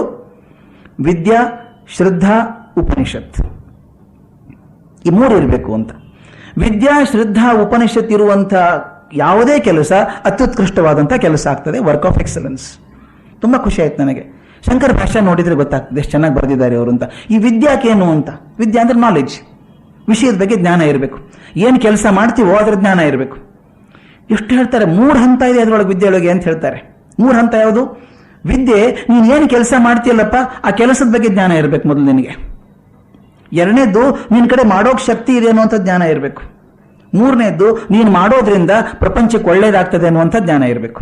ನೋಡಿ ಹೇಗೆ ವ್ಯಷ್ಟಿ ಸಮಷ್ಟಿಯನ್ನು ಸೇರಿಸ್ತಾರೆ. ವ್ಯಕ್ತಿಯನ್ನ ಸಮಷ್ಟಿಗೆ ಸೇರಿಸುವಂಥ ಕ್ರಿಯೆ. ನೀನೊಬ್ಬನೇ ದೊಡ್ಡವನಾಗೋದಿಲ್ಲ. ನೀನು ಜ್ಞಾನ ಇದೆಯಲ್ಲ, ನಿನ್ನ ಜ್ಞಾನ ನಿನಗಿದೆ ಅಂತ ಗೊತ್ತಾಗಬೇಕು. ಅದು ನೀನು ಕೆಲಸ ಮಾಡ್ತೀಯ ಅಂತ ಒಂದು ಜ್ಞಾನ ಇರಬೇಕು. ನೀನು ಮಾಡೋ ಕೆಲಸದಿಂದ ಪ್ರಪಂಚಕ್ಕೆ ಒಳ್ಳೇದಾಗ್ತದೆ ಅನ್ನುವಂಥ ಜ್ಞಾನ ಇರಬೇಕು. ಶ್ರದ್ಧೆ ಎರಡನೇದು, ಶ್ರದ್ಧೆ ನಂಬಿಕೆ. ಇದು 4 ಹಂತ. 4 ಥರದ್ದು. ಯಾವುದು ಅದು 4 ಥರದ್ದು? ಒಂದು, ನಿನ್ನಲ್ಲೇ ನಂಬಿಕೆ ಇರಬೇಕು ನಿನಗೆ, ಆತ್ಮಶಕ್ತಿ, ಸೆಲ್ಫ್ ಕಾನ್ಫಿಡೆನ್ಸ್. ನಿನ್ನಲ್ಲಿ ಆತ್ಮಶಕ್ತಿ ಇರಬೇಕು, ವಿಶ್ವಾಸ ಇರಬೇಕು, ಆತ್ಮವಿಶ್ವಾಸ ಇರಬೇಕು. ಎರಡನೇದು ನಂಬಿಕೆ, ನೀನು ಮಾಡ್ತಿರೋ ಕೆಲಸದಲ್ಲಿ ನಂಬಿಕೆ ಇರಬೇಕು. ನಾನು ಪ್ರೀತಿಯಿಂದ ಕೆಲಸ ಮಾಡದಿದ್ರೆ ಒಳ್ಳೆ ಕೆಲಸ ಆಗೋದಿಲ್ಲ. ನಾನು ಮಾಡೋ ಕೆಲಸ ಅಯ್ಯೋ ಯಾರ್ದೋ ಕೆಲಸ ರೀ ಕೊಟ್ಟು ಹೋಗಿದ್ದಾರೆ ಮಾಡಬೇಕು ಅಂತಂದ್ರೆ ಒಳ್ಳೆ ಕೆಲಸ ಆಗೋದೇ ಇಲ್ಲ ಅದು. ನೀನು ಮಾಡ್ತಿರೋ ಕೆಲಸದಲ್ಲಿ ನಂಬಿಕೆ ಇದ್ರೆ ಅದು ಒಳ್ಳೆ ಕೆಲಸ ಆಗ್ತದೆ. ಮೂರನೇದು, ನೀ ಮಾಡೋ ಕೆಲಸದಿಂದ ಜಗತ್ತಿಗೆ ಒಳ್ಳೇದಾಗ್ತದೆ ಅನ್ನುವಂಥ ನಂಬಿಕೆ ಇರಬೇಕು. 4ನೇದು, ಭಗವಂತನ ನಂಬಿಕೆ ಇರಬೇಕು. ಇವು 4 ಥರದ ನಂಬಿಕೆ ಇರಬೇಕು ಅಂತ. 3ನೇದು ಉಪನಿಷತ್ ಅಂತ ಹೇಳ್ತಾರೆ. ಉಪನಿಷತ್ ಅಂದ್ರೆ ಆಳವಾದ ಗಾಢವಾದ ಚಿಂತನೆ. ಯಾವ ಕೆಲಸ ಜ್ಞಾನದಿಂದ, ನಂಬಿಕೆಯಿಂದ ಮತ್ತು ಆಳವಾದ ಚಿಂತನೆಯಿಂದ ಮಾಡ್ತೀವೋ ಆ ಕೆಲಸ ಫೇಲ್ ಆಗೋದು ಸಾಧ್ಯ ಇಲ್ಲ. It be work of excellence. ಇದನ್ನ ಇಟ್ಕೊಂಡು ನಮ್ದು 8 ಪೇಜ್ ಆರ್ಟಿಕಲ್ ಬರೆದು ಕಳಿಸ್ದೆ.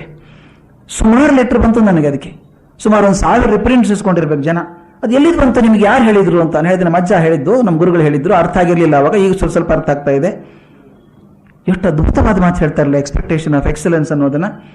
ಇದನ್ನ DVG ತರ್ತಾರೆ. ಶ್ರದ್ಧೆ ಇರಬೇಕು, ಬಾಳಿಗೆ ಒಂದು ನಂಬಿಕೆ ಇರಬೇಕು. ಮೊದಲು ನನ್ನಲ್ಲೇ ನಂಬಿಕೆ ಇರಬೇಕು, ನಾನು ಮಾಡುವಂಥ ಕೆಲಸದಲ್ಲಿ ನಂಬಿಕೆ ಇರಬೇಕು ಅಂತ. ಕೆಲಸದಲ್ಲಿ ನಂಬಿಕೆ ಇದ್ದಾಗ ಒಳ್ಳೆ ಕೆಲಸ ಆಗ್ತದೆ. ಒಂದು ಉದಾಹರಣೆ ಹೇಳ್ತಾರೆ. ಯಾರೋ ಒಬ್ಬರು ಸನ್ಯಾಸಿಗಳು ರಸ್ತೆಯಲ್ಲಿ ಹೋಗ್ತಾ ಇದ್ರಂತೆ. ಒಂದು ಒಳ್ಳೆ ಫಾರ್ಮ್ ಕಾಣಿಸ್ತು, ತೋಟ ಕಾಣಿಸ್ತು, ಅದ್ಭುತ ಚೆನ್ನಾಗಿರೋ ತೋಟ. ಒಳಗೆ ಹೋಗೋಣ ಅಂತ ಹೋದ್ರಂತೆ. ಹೋಗಿ ಆ ತೋಟಗಾರ ಇದ್ನಲ್ಲ, ತೋಟದ ಮಾಲೀಕ, ಗುರುಗಳು ಬಂದಿದ್ದಾರೆ ಅಂತ ಕರ್ಕೊಂಡೋಗಿ ಸತ್ಕಾರ ಮಾಡಿ ಚೆನ್ನಾಗಿ ಊಟ ಗಿಟ ಹಾಕ್ಸಿ ಎಲ್ಲ ಮಾಡಿದ್ದಂತೆ. ಅಂದ್ರಂತೆ, ನೋಡಪ್ಪ ಭಗವಂತನ ಕೃಪೆ ಎಷ್ಟು ದೊಡ್ಡದಾಗಿದೆ ನಿನ್ನ ಮೇಲೆ, ಎಷ್ಟು ಸುಂದರವಾದ ತೋಟ ಕೊಟ್ಟಿದ್ದಾನೆ ಭಗವಂತ ನಿನಗೆ ಬದುಕೋದಕ್ಕೆ. ಹೌದು ಸ್ವಾಮಿ ಎಂದಂತೆ.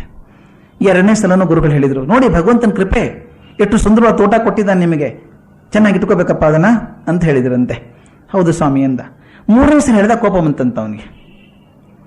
ಏನ್ ದೇವ್ರು ಕೊಟ್ಟ ಅಂತೀರ, ಅವಾಗಿಂದ ಇದನ್ನ ದೇವ್ರು ನಡೆಸ್ತಿರ್ಬೇಕಾದ್ರೆ ನೋಡ್ಬೇಕಿತ್ತು ಹೇಗಿತ್ತು ತೋಟ ಅಂತ ಹೇಳಿದ್ನಂತೆ. ಹಿಂದಕ್ಕೆ ದೇವ್ರು ನಡೆಸ್ತಾ ಇದ್ನಲ್ಲ ತೋಟ, ಅವಾಗ ಹೆಂಗಿತ್ತು ನೋಡ್ಬೇಕಾಗಿತ್ತು. ನಾನು ಕಷ್ಟಪಟ್ಟು ಅವತಾರ ತಂದಿದ್ದೇನೆ ಸ್ವಾಮಿ ಅದನ್ನ. ಮೊದಲು ಹಿಂಗಿರ್ಲಿಲ್ಲ, ಕಾಡಿದ್ದಂಗಿತ್ತದು. ಕಾಡಿತ್ತದನ್ನ ನಾನು ಪರಿಶ್ರಮ ಪಟ್ಟು ತಂದದ್ದು. ದೇವರು ಸಹಾಯ ಮಾಡ್ತಾನೆ ಒಪ್ಕೊಳ್ಳೋಣ, ಆದ್ರೆ ನಾನು ಪರಿಶ್ರಮ ಬಿಡೋಂಗಿಲ್ಲಲ್ಲ. ನಾನು ಶ್ರದ್ಧೆಯಿಂದ ನನ್ನಲ್ಲಿ ವಿಶ್ವಾಸ ಇಟ್ಟು ದುಡ್ದಂಥದ್ದು ತೋಟ ಆಯ್ತು. ಈಗ ಮೊದಲು ಕಾಡೇ ಇತ್ತದು. ಅದು ಕೇಳ್ತಾನೆ, you should have seen when God was managing it ಅಂತ. ದೇವರು ನಡೆಸ್ತಿರ್ಬೇಕಾದ್ರೆ ಹೇಗಿತ್ತು ತೋಟ ನೋಡ್ಕೊಳ್ಳಿ ಅಂತ. ಆತ್ಮವಿಶ್ವಾಸ ತಮ್ಮಲ್ಲಿದ್ರೆ ಆಗ್ತದೆ. 2ನೇದು, ತಾನು ಮಾಡುವಂಥ ಕೆಲಸದಲ್ಲಿ ಶ್ರದ್ಧೆ, ತುಂಬಾ ನಂಬಿಕೆ ಇದ್ದರೆ ಕೆಲಸ ಚೆನ್ನಾಗಿ ಆಗ್ತದೆ ಅಂತ. ಒಂದು ನಮ್ಮ ಹರ್ಷಾನಂದಜಿ ಮಹಾರಾಜ್ ಬಹಳ ಚೆನ್ನಾಗಿ ಹೇಳ್ತಾರೆ ಇದನ್ನು. ಒಬ್ಬ ಮನುಷ್ಯನಿಗೆ ಕಷ್ಟ ತುಂಬ ಬರ್ತಾ ಇತ್ತು, ಒಂದಾದ್ಮೇಲೆ ಒಂದು ಕಷ್ಟ. ಅವನು ಗಣಪತಿ ಪೂಜೆ ಮಾಡೋನಂತೆ. ದಿನಾಲು ಗಣಪತಿ ವಿಗ್ರಹ ಇಟ್ಟು ಪೂಜೆ ಮಾಡೋನು. ಭಗವಂತ ಗಣಪತಿ ಉದ್ಧಾರ ಮಾಡಪ್ಪ, ಕಷ್ಟ ಪರಿಹಾರ ಮಾಡು. 20 ವರ್ಷ ಪೂಜೆ ಮಾಡಿದ ಕಷ್ಟ ಏನು ಪರಿಹಾರ ಆಗಲಿಲ್ಲ. ಅವನು ಹೆಚ್ಚು ಇಲ್ಲ ಕಮ್ಮಿ ಇಲ್ಲ ಹಾಗೇ ಒದ್ದಾಡ್ಕೊಂಡಿದ್ದಂತೆ. ಅವನಂತೆ ಬಹುತೇಕ ರಾಂಗ್ ಚಾಯ್ಸ್ ಮಾಡಿದ್ನೇನೋ. ಈ ಗಣಪತಿನ ಮಾಡಬಾರ್ದಾಗಿತ್ತು ನಮ್ಮ ಪೂಜೆ, ಇನ್ಯಾರಾದ್ರೂ ಮಾಡಿದ್ರೆ ಬಹುಶಃ ಕಷ್ಟ ಕಮ್ಮಿ ಆಗಿರೋದು. ನೋಡೋಣ ಅಂತ ದುರ್ಗಾದೇವಿ ಮೂರ್ತಿ ತಂದಂತೆ. ಗಣಪತಿನ ಸ್ವಲ್ಪ ಆ ಕಡೆ ತಳ್ಳಿ ದುರ್ಗಾದೇವಿನ ಕೂಡಿಸಿ ಪೂಜೆ ಮಾಡೋಕೆ ಶುರು ಮಾಡಿದ್ದಂತೆ. ಅವನು ಏನು ಕರ್ಮವೋ, ದುರ್ಗಾದೇವಿ ಪೂಜೆ ಮಾಡಿದ್ಮೇಲೆ ಮುಂದೆ 2 ವರ್ಷದಲ್ಲಿ ವಿಪರೀತ ಕಷ್ಟ ಜಾಸ್ತಿ ಆಯ್ತಂತೆ. ಗಣಪತಿ ಇದ್ದಾಗ ಹೆಚ್ಚಾದ್ರೂ ಆಗಿರಲಿಲ್ಲ ತೊಂದರೆ. ಈ ದುರ್ಗಾದೇವನ ತೊಂದರೆ ಜಾಸ್ತಿನೇ ಆಯ್ತಲ್ಲ ಇದು ಅಂಥೇಳಿ, ಇದು ಬೇಡ, ಇದು ಅದೇ ವಾಸಿ ಅಂಥೇಳಿ ಮತ್ತು ದುರ್ಗೆನ ಹಿಂದೆ ತಳ್ಳಿ ಗಣಪತಿಯ ಮುಂದೆ ಇಟ್ಟು ಪೂಜೆ ಮಾಡ್ತಿದ್ದಂತೆ. ಒಂದು ದಿವಸ ಪೂಜೆ ಮಾಡ್ತಿರ್ಬೇಕಾದ್ರೆ ನೋಡ್ದ, ಅಯ್ಯೋ ಅಂದ, ನಾನು ಗಣಪತಿ ಪೂಜೆ ಮಾಡಿ ಉದ್ಬತ್ತಿ ಹಚ್ತಾ ಇದ್ದೀನಿ, ವಾಸನೆ ಎಲ್ಲ ದುರ್ಗೆ ಮೂಗಿ ಹೋಗ್ತಾ ಇದೆ. ನನ್ನ ಪೂಜೆ ಗಣಪತಿಗಿರೋದು, ದುರ್ಗೆ ಮೂಗಿ ಯಾಕೆ ಹೋಗ್ಬೇಕು, ಒಂದು ನಿಮಿಷ ಇರಿ ಅಂತ ಹೇಳಿ ಒಳಗಡೆ ಹೋಗಿ ಹತ್ತಿ ತಂದು ಆ ಗಣಪತಿ ದುರ್ಗೆ ಕಿವಿಯಲ್ಲಿ ಮೂಗಲ್ಲಿ ಎಲ್ಲ ಹತ್ತಿ ಹಾಕಿದ್ನಂತೆ. ಹತ್ತಿ ಹಾಕಿ ಪೂಜೆ ಮಾಡಿ ಕಣ್ಣು ಮುಚ್ಚಂಗೆ ಕೂತ್ಕೊಂಡು ದುರ್ಗೆ ಪ್ರತ್ಯಕ್ಷರಾದಂತೆ ಕಣ್ಣು ಮುಂದೆ. ಅವನಿಗೆ ಬರೀ ಆಶ್ಚರ್ಯ ಆಯಿತು. ನೀನು ಯಾಕೆ ಬಂದೆ ಅಂತ ಕೇಳ್ದ. ನಾನು ಪೂಜೆ ಮಾಡ್ತಿರೋದು ಗಣಪತಿದು, ನೀನು ಯಾಕೆ ಬಂದೆ ಅಂತ. ಯಾಕೆಂದ್ರೆ ಇವತ್ತು ನೀವು ಶ್ರದ್ಧೆ ಫಲಿಸ್ತು ಒಂದು, ಯಾಕಂದ್ರೆ ಇಲ್ಲಿವರೆಗೂ ಬರೀ ಮೂರ್ತಿ ಅಂತ ತಿಳ್ಕೊಂಡಿದ್ದಲ್ಲ ನನ್ನ, ಇವತ್ತು ನಾನು ಮೂರ್ತಿ ಅಲ್ಲ ಜೀವ ಇದೆ ಅಂತ ತಿಳ್ಕೊಂಡು ಪೂಜೆ ಮಾಡ್ತಿದ್ಯಲ್ಲಪ್ಪ. ಕಿವಿ ಹತ್ತಿ ಮೂಗು ಹಾಕಿದ್ಮೇಲೆ ನಾನು ಮೂರ್ತಿ ಅಲ್ಲ, ನಾನು ಜೀವ ಅಂತ ಇದ್ದೇನೆ ಅಂತ ಆಯ್ತಲ್ಲ, ಈ ಶ್ರದ್ಧೆ ಸಾಕು ನನಗೆ ಅಂದಂತೆ. ತಾನು ಮಾಡ್ತಿರೋ ಕೆಲಸದಲ್ಲಿ ಶ್ರದ್ಧೆ ಇಟ್ಟು ಮಾಡಿದ್ರೆ ಭಗವಂತ ಸಹಾಯ ಮಾಡ್ತಾನೆ ಅಂತ. ಮೂರನೇದು ಬಹಳ ಮುಖ್ಯವಾದಂಥದ್ದು, ತಾನು ಮಾಡುವ ಕೆಲಸದಿಂದ ಸಮಾಜಕ್ಕೆ ಒಳ್ಳೇದಾಗ್ತದೆ ಅನ್ನುವಂಥ ನಂಬಿಕೆ. ಆ ನಂಬಿಕೆ ಬಲವಾಗಿದ್ದರೆ, ಹಿಂದಕ್ಕೆ ನೋಡಿದ್ವಿ ಜೀವನೋತ್ಸಾಹದಲ್ಲಿ ನೋಡಿದಾಗ, ನಿಮ್ಮ ಶಕ್ತಿಯನ್ನು ಬೆಳೆಸಿಕೊಂಡು ಸಮಾಜಕ್ಕೆ ಮುಖವಾದರೆ ಅದು ಪ್ರಯೋಜನಕಾರಿಯಾಗುವಂಥದ್ದು ಅಂತ. ನಾಲ್ಕನೆಯದು ಬಹಳ ಮುಖ್ಯವಾಗಿರುವಂಥದ್ದು ಭಗವಂತನಲ್ಲಿ ಶ್ರದ್ಧೆ. DVG ಎಲ್ಲ ಕೃತಿಗಳಲ್ಲಿ ಬರುವಂಥದ್ದು ಭಗವಂತ ಅನ್ನುವಂಥ ಚೈತನ್ಯ ಇದೆ. ಅದು ಯಾವ ರೂಪದಿಂದಾದರೂ ಕರೀರಿ ನೀವು, ಅದಕ್ಕೆ ಶರಣಾಗದ ಹೊರತು ಬೇರೆ ಗತಿ ಇಲ್ಲ. ಭಗವಂತನ ನಂಬಿಕೆ ಇರಬೇಕು ಅಂತ. ಇದು ನೆನೆಸ್ಕೊಂಡಾಗ ನನಗೆ ಒಂದು ಕಥೆ ನೆನಪಾಗ್ತದೆ. ತುಂಬ ಮೆಚ್ಚುಗೆ ಆದಂಥ ಕಥೆ, ನಾನು ಸಾಕಷ್ಟು ಕಾಲ ಹೇಳಿದ್ದೀನಿ, ಬರೆದಿದ್ದೇನೆ ಅದರ ಬಗ್ಗೆ. ಈ ಸೂಫಿ ಸಂತರ ಬಗ್ಗೆ ನನಗೆ ತುಂಬ ಹೆಚ್ಚು ಓದಬೇಕು ಅಂತ ಆಸೆ ಇದೆ. ಈ ಸೂಫಿ ಅನ್ನೋದು ಇಸ್ಲಾಮದ ಭಕ್ತಿ ಮಾರ್ಗ. ನಮ್ಮ ದಾಸವರೇಣ್ಯರಿದ್ದ ಹಾಗೆ ಅವರು. ಅಲ್ಲಿ ಒಂದು ಸಣ್ಣ ಕಥೆ ಬರ್ತದೆ. ಮೊದಲು ಹೊಸದಾಗಿ ಮದುವೆ ಆದಂಥ ಒಬ್ಬ ಸೂಫಿ ಸಂತ ತನ್ನ ಹೆಂಡತಿನ ಕರ್ಕೊಂಡು ನಾವೆಯಲ್ಲಿ ಹೊರಟಿದ್ದಾನೆ. ನದಿ ದಾಟ್ತಾ ಇದ್ದಾನೆ. ದಾಟ್ತಾ ಇರಬೇಕಾದ್ರೆ ಜೋರಾಗಿ ಬಿರುಗಾಳಿ ಬಂತಂತೆ. ಈತ ಕಣ್ಣು ಮುಚ್ಕೊಂಡು ಕೂತಿದ್ದಾನೆ, ದೇವರ ಧ್ಯಾನ ಮಾಡ್ತಾ. ಹೊಸದಾಗಿ ಮದುವೆ ಆದ ಹೆಂಡತಿ ಕೂತಿದ್ದಾಳಲ್ಲಿ. ಆ ಅಂಬಿಗನಿಗೆ ಕೂಡ ಗಾಬರಿ ಆದಂಗಾಯ್ತು. ಅದು ಅಲ್ಲಾಡ್ತಾ ಇದೆ, ನಾವೇ ಮುಳುಗಿ ಹೋಗ್ಬಿಡ್ಬೋದೇನೋ ಅಂತ ಹೆದರಿಕೆಯಿಂದ, ನಾವೀಗ ಎಷ್ಟೇ ಚೆನ್ನಾಗಿ ಮಾಡ್ಕೊಂಡ್ರು ಕೂಡ ಹೆದರಿಕೆ ಆಯ್ತು ಅವನಿಗೆ. ಆ ಹುಡುಗಿಗಂತೂ ತುಂಬ ಹೆದರಿಕೆ ಆಗಿಬಿಟ್ಟಿದೆ. ಈತನ ಮುಖ ನೋಡ್ತಾಳೆ, ಕಣ್ಣೇ ತೆಗಿಯೋಲ್ಲ ಮನುಷ್ಯ, ಕಣ್ಣು ಮುಚ್ಕೊಂಡು ಕೂತ್ಕೊಂಡ್ಬಿಟ್ಟಿದ್ದಾನೆ. ಆಗ ಸ್ವಲ್ಪ ಹೊತ್ತು ನೋಡಿ ಅಲುಗಾಡಿಸಿ ಹೇಳಿದ್ದಂತೆ, ನೋಡಿ ಎಂಥ ದೊಡ್ಡ ದೊಡ್ಡ ತೆರೆ ಬರ್ತಾ ಇದೆ, ನಾವೇ ಮುಳುಗಿ ಹೋಗ್ತದೆ ಅನಿಸ್ತಾ ಇದೆ, ಭಯ ಆಗೋದಿಲ್ವಾ ನಿಮಗೆ ಅಂತ ಕೇಳಿದಂತೆ. ಈ ಮನುಷ್ಯ ಉತ್ತರ ಕೊಡ್ಬೇಕಲ್ಲ, ಭಯ ಆಗಲ್ವಾ ಅಂತ ಕೇಳಿದ್ರೆ ಉತ್ತರ ಕೊಡ್ಬೇಕು. ದಗ್ಗಂತ ಎದ್ದು ನಿಂತ್ಕೊಂಡ್ಬಿಟ್ಟಂತೆ. ಎದ್ದು ನಿಂತ್ಕೊಂಡ್ಬಿಟ್ಟು ಜೇಬಿಂದ ಒಂದು ಹರಿತವಾದ ಚಾಕು ತೆಗೆದಂತೆ. ಚಾಕು ತೆಗೆದು ಕುತ್ತಿಗೆ ಹತ್ರ ಹಿಡಿದಂತೆ ಆಕೆ ಹತ್ರ. ನೀನು ಕೊಂದು ಬಿಡ್ತೇನೆ ಅಂತ ಕುತ್ತಿಗೆ ಹತ್ರ ಚಾಕು ಹಿಡಿದು, ಹೆದರಿಕೆ ಆಗಲ್ವಾ ನಿನಗೆ ಅಂತ ಕೇಳಿದಂತೆ. ಆಕೆ ನಕ್ಕಳಂತೆ, ನನಗೆ ಯಾಕೆ ಹೆದರಿಕೆ ಆಗಬೇಕು ಅಂದ್ಲು. ಹೆದರಿಕೆ ಆಗೋಲ್ಲ, ಚಾಕು ತುಂಬ ಹರಿತವಾಗಿದೆ ನಿಜ, ಆದರೆ ಚಾಕುವನ್ನು ಹಿಡಿದ ಕೈ ನನ್ನ ಪ್ರೀತಿ ಮಾಡ್ತದೆ ಅಂತ ಗೊತ್ತು ನನಗೆ, ಅದರಿಂದ ನನಗೆ ಭಯ ಇಲ್ಲ ಅಂತ. ಚಾಕು ಹರಿತವಾಗಿದೆ, ನಾನು ಕೊಲ್ಬಹುದು, ಆದರೆ ಚಾಕು ಹಿಡಿದಂಥ ಕೈ ಇದೆಯಲ್ಲ, ಅದು ನಾನು ಪ್ರೀತಿ ಮಾಡ್ತದೆ ಅಂತ ಗೊತ್ತಿರೋದ್ರೆ ನನಗೆ ಹೆದರಿಕೆ ಇಲ್ಲ ಅಂತ ಹೇಳಿದಂತೆ. ನನಗೂ ಅದೇ ಅಂತ ಹೇಳಿದಂತೆ ಅವನು. ದೊಡ್ಡ ದೊಡ್ಡ ತೆರೆ ಬರ್ತಾ ಇದೆಯಲ್ಲ, ಗೊತ್ತು ನನಗೆ, ಹೆದರಿಕೆ ಬರ್ತದೆ, ನಾವು ಮುಣಗಿಸ್ತದೆ ಅನಿಸುತ್ತೆ ಅದು, ಆದರೆ ತೆರೆಯನ್ನು ಕಳಿಸಿದಂತ ಭಗವಂತ ಇದ್ದಾನಲ್ಲ, ಆತ ನಾನು ಪ್ರೀತಿ ಮಾಡ್ತಾನೆ, ಅದೇನು ಚಿಂತೆ ಇಲ್ಲ ನನಗೆ ಅಂತ. ಇಷ್ಟು ದೈವ ನಂಬಿಕೆ ಇರುವಂಥ ಸೂಫಿ ಸಂತರು. ಅದರಲ್ಲಿ ಒಬ್ಬ ಮಹಿಳೆ ಕತೆ ಬರ್ತದೆ, ನಾನು ತುಂಬ ಇಷ್ಟವಾದಂಥದ್ದು. ಆಕೆ ಹೆಸರು ರಬಿಯಾ ಅಲ್ ಅದಾಬಿಯಾ ಅಂತ. ರಬಿಯಾ ಅಂತ ಕರೀತಾರೆ. ಸುಮಾರು 6ನೇ ಶತಮಾನದಲ್ಲಿದ್ದಂಥ ಹೆಣ್ಮಗಳು. ಆಕೆ ದೈವದ ನಂಬಿಕೆ ಎಷ್ಟು ಚೆನ್ನಾಗಿತ್ತು ಅಂತ. ಅಲ್ಲಿ ಸೂಫೀಸಲ್ಲಿ ಇನ್ನೊಬ್ಬ ಜುನಾಯಾದ್ ಅಂತ ಬರ್ತಾನೆ, ದೊಡ್ಡ ಮನುಷ್ಯ. ಆತನಿಗೆ ಜ್ಞಾನೋದಯ ಆಗೋದಕ್ಕೆ ಕಾರಣ ಈಕೆ ರಬಿಯಾ ಅಂತ. ಜುನಾಯಾದ್ ಒಂದ್ಸಲ ಪ್ರಾರ್ಥನೆ ಮಾಡ್ತಾ ಇದ್ದಂತೆ, ಆಕಾಶ ಕಡೆ ಮುಖ ಮಾಡಿ, ಭಗವಂತ ಸ್ವರ್ಗದ ಬಾಗಿಲು ತೆಗೆದು ನಾನು ಕರ್ಕೊಂಡ್ಬಿಡಪ್ಪ, ಸ್ವರ್ಗದ ಬಾಗಿಲು ತೆಗಿ ನಾನು ಕರ್ಕೊಂಡ್ಮೇಲೆ ಅಂತ ಕೇಳ್ಕೊತಾ ಇದ್ದಂತೆ. ರಬಿಯಾ ಮನೆಗೆ ನೀರು ಬೇಕು ಅಂತ ಬಾವಿಗೆ ಹೋಗಿ ಹೋಗಿ ಬರ್ತಾ ಇದ್ಲು ಮಡಿಕೆ ಇಟ್ಕೊಂಡು. 2-3 ಸಲ ನೋಡಿದ್ಲು, ಈತ ಕುಕ್ಕೋತಾ ಇದ್ದ ಆಕಾಶ ಕಡೆ ಮುಖ ಮಾಡಿ, ಭಗವಂತ ಸ್ವರ್ಗದ ಬಾಗಿಲು ತೆಗೆದು ಕರ್ಕೊಂಡ್ಬಿಡಪ್ಪ ನನ್ನ ಅಂತ. ಕೋಪ ಬಂದ್ಬಿಟ್ಟು ಆ ಮಡಿಕೆನ ಅವನ ತಲೆ ಮೇಲೆ ಹೊಡೆದು, ಮೂರ್ಖ ಅಂದಂತೆ. ಅವ್ನು ಗಾಬರಿ ನಿಂತ್ಕೊಂಡ, ಏನಾಯ್ತು ಅಂತ. ಅಲ್ಲ, ಯಾವಾಗಿಂದ ನೋಡ್ತಾ ಇದ್ದೀನಿ, ನೀನು ಕಣ್ಣು ಮುಚ್ಕೊಂಡು ಕೂಗ್ತಾನೆ ಇದೆಯಾ, ಭಗವಂತ ಸ್ವರ್ಗದ ಬಾಗಿಲು ತೆಗೆದು ಕರ್ಕೊಂಡ್ಬಿಡು ನನ್ನ ಅಂತ ಹೇಳ್ತಾ ಇದೀಯಾ, ನೀನು ಮೂರ್ಖ ಅಲ್ವೇ, ಸ್ವರ್ಗದ ಬಾಗಿಲು ಹಾಕಿಯಲ್ಲ, ನೀನು ಕಣ್ಣು ಮುಚ್ಕೊಂಡಿದ್ಯಾ ಅಷ್ಟೇ, ಹೋಗು ಮೇಲೆ ಅಂದಂತೆ. ಸ್ವರ್ಗದ ಬಾಗಿಲು ಹಾಕಿರೋಲ್ಲ, ನೀನು ಕಣ್ಣು ಮುಚ್ಕೊಂಡಿದ್ಯಾ ಅಷ್ಟೇನೆ ಅಂತ. ಆ ಕ್ಷಣಕ್ಕೆ ಒಂದು ಜ್ಞಾನೋದಯ ಆಯಿತು ಅಂತ ಹೇಳ್ತಾರೆ. ಅಂಥ ದೊಡ್ಡ ಮನುಷ್ಯನ ಹೆಣ್ಮಗಳು. ಆಕೆ ಗಂಡ ಕೂಡ ದೊಡ್ಡ ಸಾತ್ವಿಕ ಮನುಷ್ಯ, ವೃತ್ತಿಯಲ್ಲಿ ತೋಟ ಮಾಡುವಂಥವನು. ರಬಿಯಾಗಿ 2 ಮಕ್ಕಳು, ಅವಳಿ ಜವಳಿ ಗಂಡು ಮಕ್ಕಳು. ಸುಮಾರು 18 ವರ್ಷದ ಹುಡುಗರು, ತುಂಬ ಸುಂದರಾಂಗರು, ಸುಸಂಸ್ಕೃತರಾದಂಥವರು, ಇಡೀ ಊರಿಗೆಲ್ಲ ಬೇಕಾದಂಥ ಮಕ್ಕಳು, ಚಂದವಾಗಿ ಮಕ್ಕಳು. ತಂದೆಗೆ ಸಹಾಯ ಮಾಡೋದಕ್ಕೆ ಅಂತ ತೋಟಕ್ಕೆ ಹೋಗಿದ್ದಾರೆ. ಮಧ್ಯಾಹ್ನ ಹುಲ್ಲಿನ ಹೊರೆ ಹೊತ್ಕೊಂಡು, ಹಸುಗಳಿಗೆ ಬೇಕಲ್ಲ ಅಂತ ಹೊತ್ಕೊಂಡು ಮನೆಗೆ ಬರಬೇಕಾದ್ರೆ ಈ ಬೇಸಿಗೆಯಲ್ಲಿ ಅಡ್ಡ ಮಳೆ ಅಂತ ಬರುತ್ತಲ್ಲ, ಜೋರಾಗಿ ಮಳೆ ಬಂತಂತೆ. ಆ ಮಳೆಗೆ ಸ್ವಲ್ಪ ನಿಂತ್ಕೊಳ್ಳೋಣ ಎಲ್ಲಾದರೂ ಅಂತ ಮರದ ಕೆಳಗೆ ನಿಂತ್ಕೊಂಡ್ರಂತೆ. ನಿಂತ್ಕೊಂಡಾಗ ದೈವ ವಿಧಿ ಹೇಗಿರ್ತದೆ ಗೊತ್ತಿಲ್ಲ, ಒಂದು ಜೋರಾಗಿ ಒಂದು ಸಿಡ್ಲು ಆ ಮರಕ್ಕೆ ಹೊಡೆದು ಇಬ್ಬರು ಮಕ್ಕಳು ಸತ್ತು ಹೋಗ್ತಾರೆ ಒಂದೇ ಕ್ಷಣಕ್ಕೆ. 18 ವರ್ಷದ ಇಬ್ಬರು ಮಕ್ಕಳನ್ನ ಕಲ್ಕೊಂಡ್ರೆ ತಾಯಿಗೆ ಏನಾಗಿರ್ಬೇಕು ಗತಿ. ಸುತ್ತಮುತ್ತಲ ಜನ ಎಲ್ಲ 2 ಮಕ್ಕಳ ದೇಹ ಎತ್ತುಕೊಂಡು ಮನೆಗೆ ಬರ್ತಾರೆ. ಮನೆ ಬಂದ ಅಡುಗೆ ಮಾಡ್ತಾ ಇದ್ಲಂತೆ ರಬಿಯಾ. ಇದು ನೋಡಿ ಯಾಕೆ ಎದೆ ಹೊಡೆದೋಯ್ತು. ಆದರೆ ಸಾವರಿಸ್ಕೊಂಡು ಹೇಳ್ತಾಳೆ, ನೋಡಿ ಈ ಮಕ್ಕಳ ದೇಹನ ಈ ಕೋಣೆಯಲ್ಲಿ ಇಟ್ಬಿಡಿ. ಒಂದು ಕೋಣೆಯಲ್ಲಿ ಇಳಿಸಿ ಬಾಗಿಲು ಹಾಕಿ ಕೈ ಮುಗಿದು ಹೇಳ್ತಾಳೆ, ನೀವು ಯಾರು ನಿಂತ್ಕೋಬೇಡಿ, ಮನೆಗೆ ಹೋಗ್ಬಿಡಿ. ನಿಂತ್ಕೊಂಡ್ರೆ ನನ್ನ ಗಂಡ ಬರೋ ಹೊತ್ತಿಗೆ ತುಂಬ ಆತಂಕ ಆಗ್ತದೆ ಅವನಿಗೆ, ನೀವು ಯಾರು ಇರಬೇಡಿ, ನಾನು ಮಾಡ್ತೀನಿ ಹೋಗಿ ಅಂತ ಎಲ್ಲರನ್ನೂ ಕಳಿಸ್ಬಿಡ್ತಾಳೆ. ತನ್ನ ದುಃಖ ನುಂಗ್ಕೊಂಡು ಅಡುಗೆ ಮಾಡ್ತಾಳೆ.